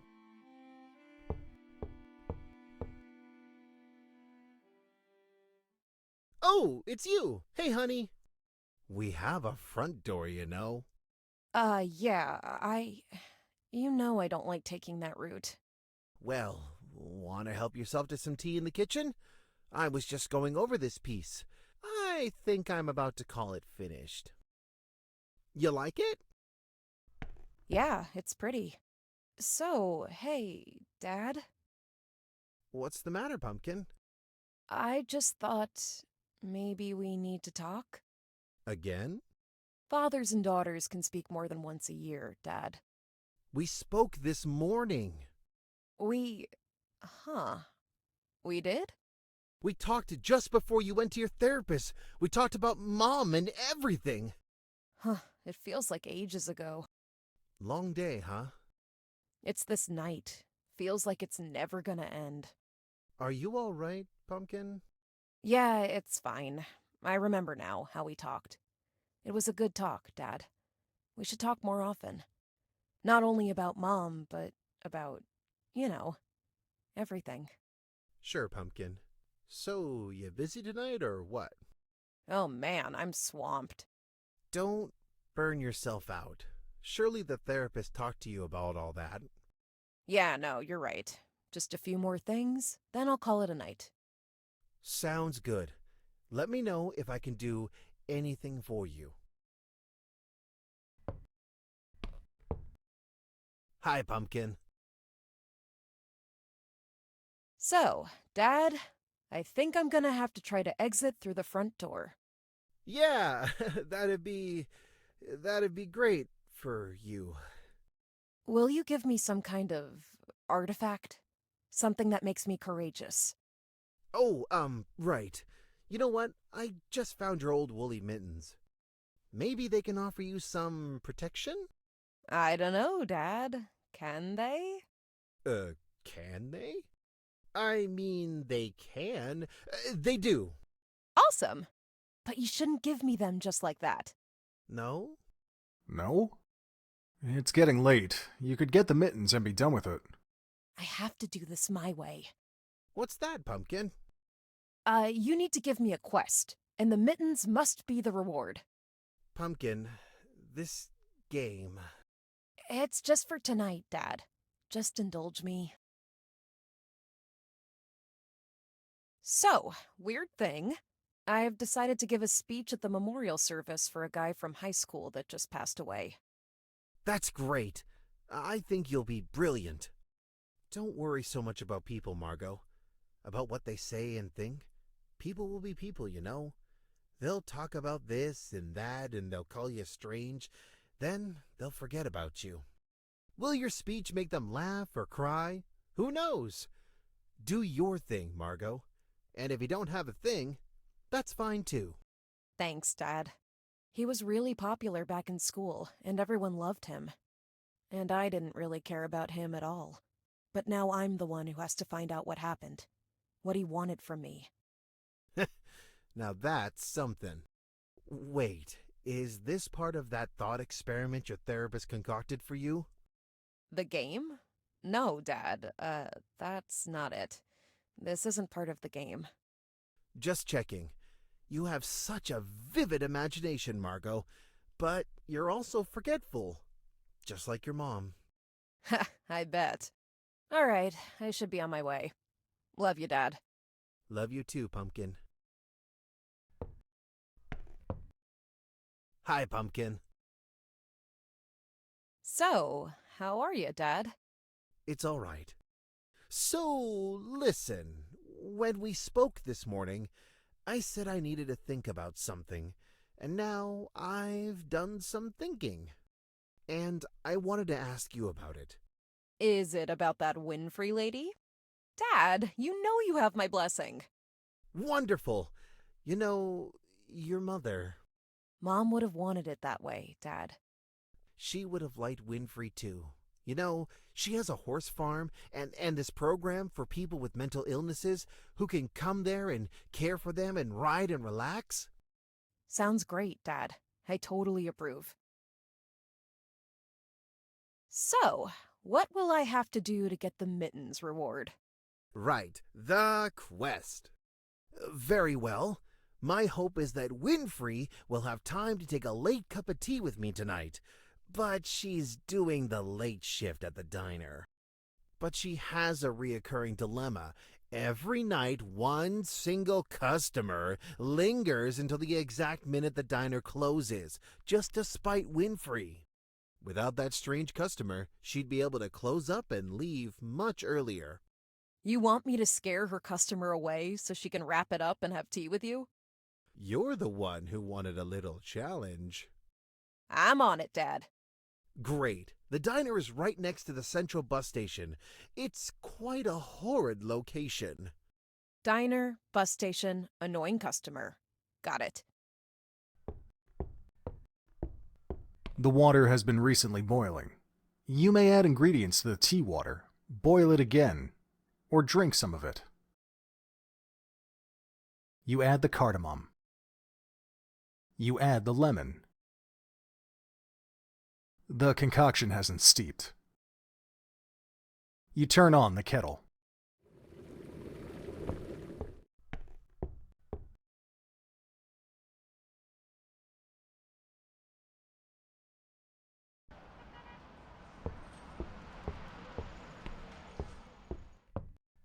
A strangely posh lady is sitting at the table. The posh lady looks very disturbed by the intrusion of the moths. She soon gets up and leaves the scene.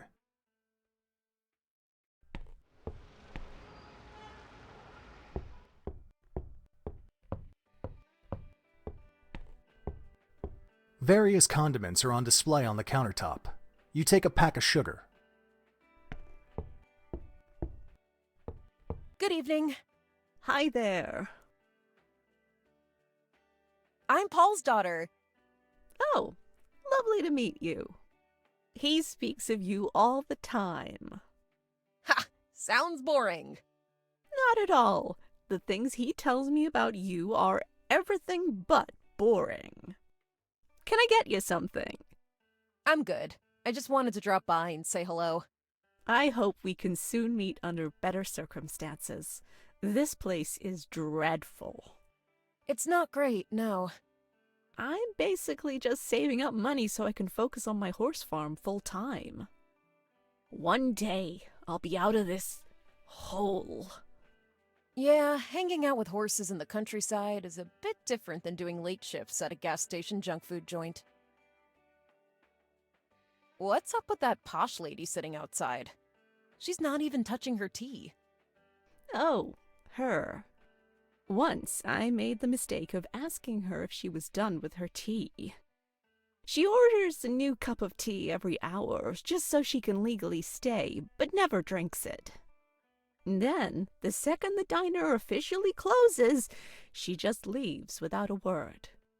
It's like she's forcing me to observe her, but I can't be angry with her. I understand she is deeply troubled. What a sad character. Yes. Without her, I could usually start closing up much earlier. But she won't accept feeling stressed by my preparing to close. Can't you ask her to leave the premises? It's your right to choose who you want to serve. My boss would go crazy if he found out I'm refusing paying customers service. And that's the kind of woman who'd demand to speak to him right away. I made the posh lady go away. Oh, I hope not in a way that means I'll get a call from my boss. You're not involved. Terrific. Then I can start cleaning up and close this place. Thank you.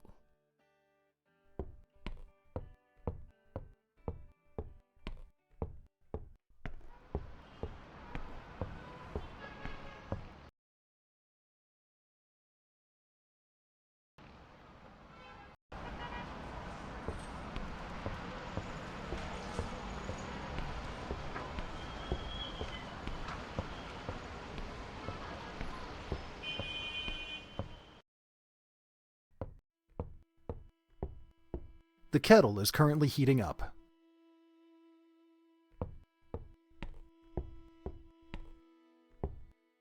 Hi, Pumpkin. I made sure Winfrey could get off a little earlier tonight. I noticed. We just spoke on the phone. Well done.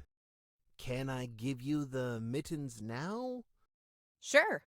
He hands over your childhood woolly mittens. Later, Pumpkin. I should prepare for my date. The kettle is currently heating up.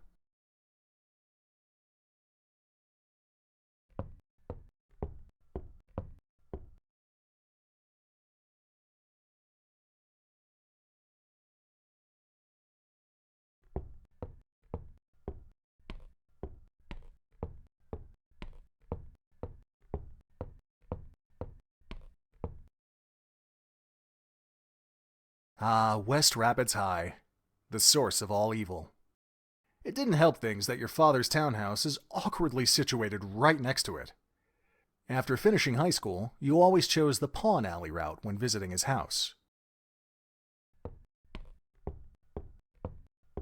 The main entrance is bound to be locked. However, you notice some activity around the kitchen entrance. As you move in that direction, you spot your ancient janitor guarding the open entrance. Hey there. The school is off limits by night. What's going on here? Just some nightly maintenance. Repair people on their way. Now go home and study for your finals. Today's kids. You think I enjoy this? Standing here in this cold night? I could be home in front of a log fire with a glass of glühwein.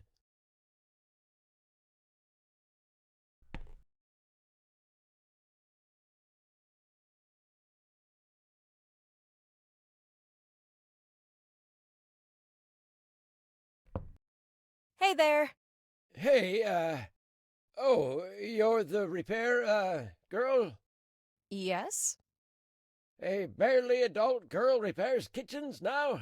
This brave new world. Here you are, the belly of the beast. Leon's locker has been preserved for posterity. You use the locker key to open it. The locker only contains one item, a note taped to the inner wall. You take it and close and lock the locker.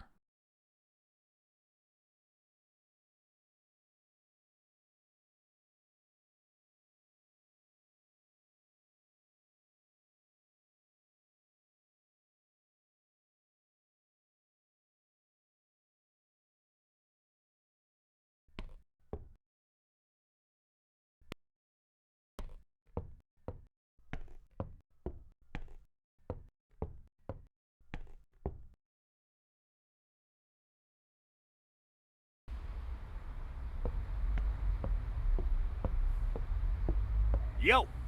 Why so gloomy? Show us a smile.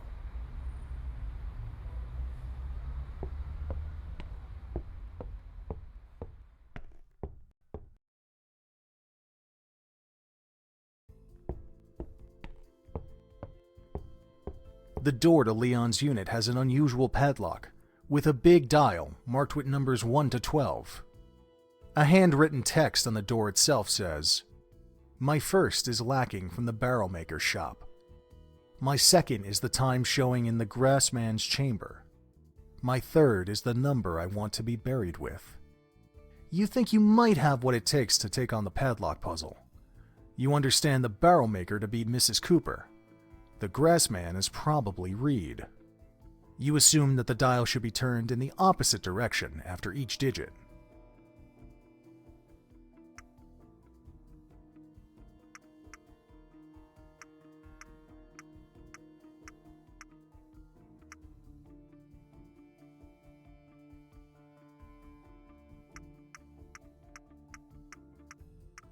The hefty lock clicks and opens. You open the door to Leon's storage unit. Leon certainly didn't contribute with the coziest conference room for their writing club. Hopefully this was just a playful gimmick. The claustrophobic room makes you uneasy, so you quickly rummage through the sparse furniture. Resting on a tiny side table, you find a diary. Finally, you quickly exit the storage unit and close the door. You hesitantly open the book. It appears to be an unsorted compilation of drug business contacts, spontaneous reflections, and outlandish poetry. Sifting through all of this to find something worthwhile to give to Rebecca will completely drain you of energy. You may proceed with a penalty to mental resilience. You take a deep breath and start skimming through the pages. Just when you thought all hope was lost, you come across a page that's surprisingly lucid and coherent. It's written as a love letter to Rebecca. You refrain from reading all the details, but you get the gist of it. Leon loved Rebecca. He was sorry for all the hardships he'd caused her. He was sorry that she'd become excluded and isolated. He loved her, despite the fact they'd grown apart. You rip out all the rest and keep the single page with the love letter.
You get to work on Leon's eulogy.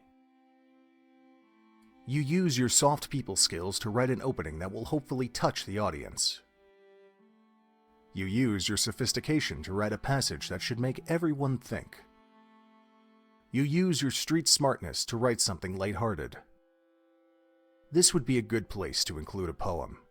Following what was allegedly Leon's last wish, you add your own poem, The Vestal, to the speech. You consider the speech done. You rip out the page and put it in your pocket. You use the magic pen when writing the speech, which made it slightly better.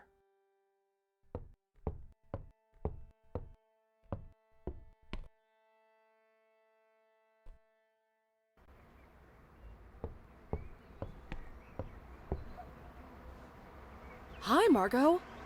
Miss Allison. Rumors have it that you plan to speak at the ceremony. Seriously? Oh god, this is gonna be such a total cringe fest. Now, girls. Let's be civil and open-minded. Let's remember, we're grown-ups now. Everything to get attention, Margo. $10 says the speech is gonna be about how everyone was mean to her in high school. That's not fair, Alexander. But, yeah. So, Margo, I finished my own speaking gig a bit early so I could attend the ceremony too. Leon was such a brilliant mind. I was just offering my speaking services, and the priest, lovely young man by the way, told me you had something planned. Yeah, but only because... As I'm sure you understand, we're all very keen to make this memorable and, well, done the right way. I'm not here to steal your thunder or anything, so if you decide to pull out, for whatever reason, consider me a backup. Thanks, Ms. Allison. And I've also promised these people here, Leon's dear old friends, that if your speech isn't, well, up to par, I might in fact also step up and say something. Yes, please. At least then people will be able to remember the ceremony as something nice and wholesome. Fine. I need to go now. See you at the ceremony. You brush past Allison, reeling from the heavy assault. You pause a few seconds to gather yourself. The assembly hall is filling up. Hi again, Rebecca. Hi, Margo. So, his diary, did you find it? Yep, here it is. There was only one page left. Rebecca reads through the remaining page in silence. Then she looks at you and says, Thanks, Margo. It means a lot. I guess I have 1,000 questions, but I'm exhausted right now. Another time. I hope you got what you wanted out of this. Whatever that could be. Yeah, it's all a bit hazy, I'll give you that. But I'm happy about this outcome. If I can give you a piece of advice, Margo, it's to never live with a man that writes. Ha! We'll see about that. Guess I should take a seat. I'll find a place where as few people as possible hate me. Later, Margo. if you intend to deliver the speech, you should wear your favorite outfit, as there are no more skill checks.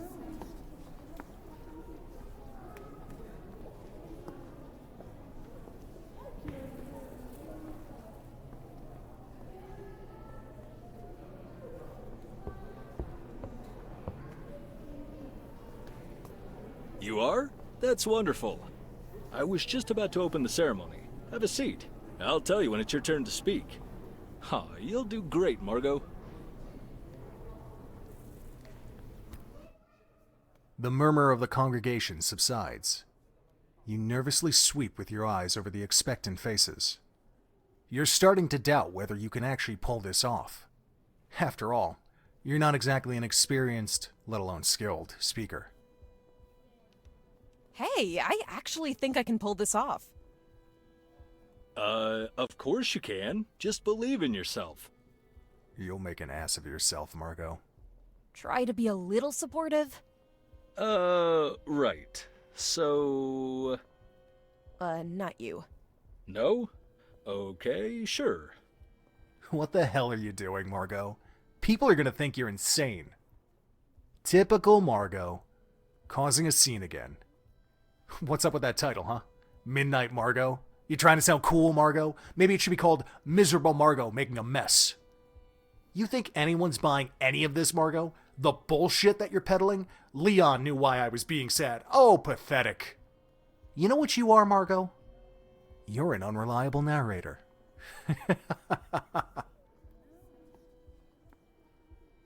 Voice, you have no power over me. Fine. Have it your way.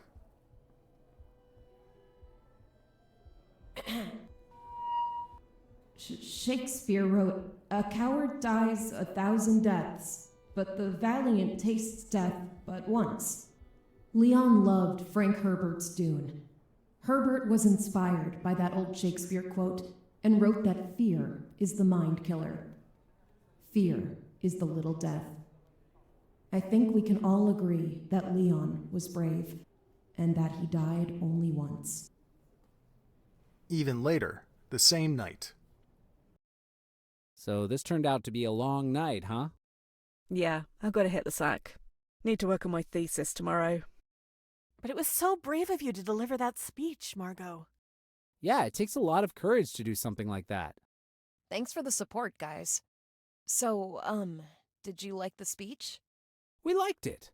I, for one, know how hard it is to write things like that. What really matters is that you're back with us, Margo. Now let's go home and sleep.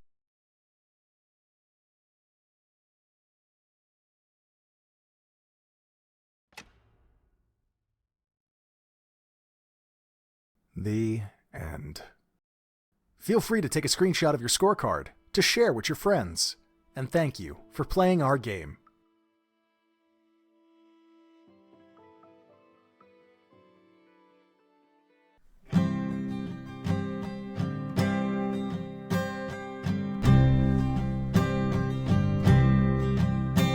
Like a dog to his bone as he's running back home from the graveyard. Like a climber to his rope on the steepest of slopes in the mountains. Like a wanderer to his stick as the fog is growing thick in the forest. Or the sailor to his wheel when the ship starts to reel in the storm. Hold on to me, hold on to me, my sweetheart.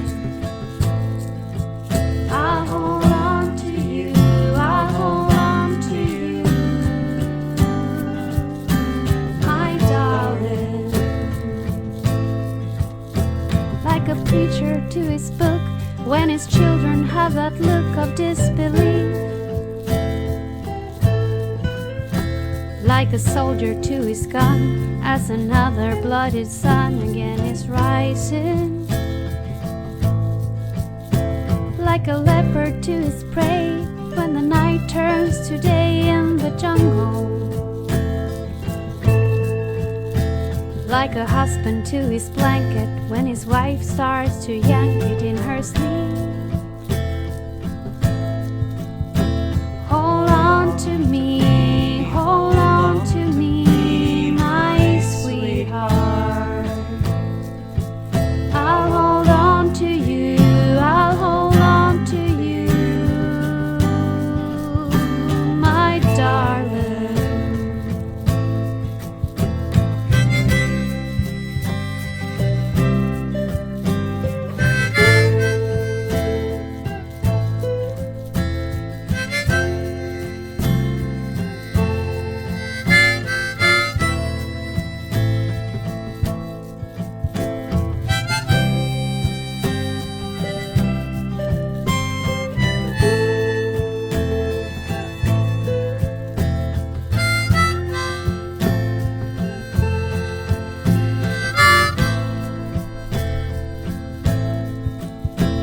Hold on to me, hold on to me.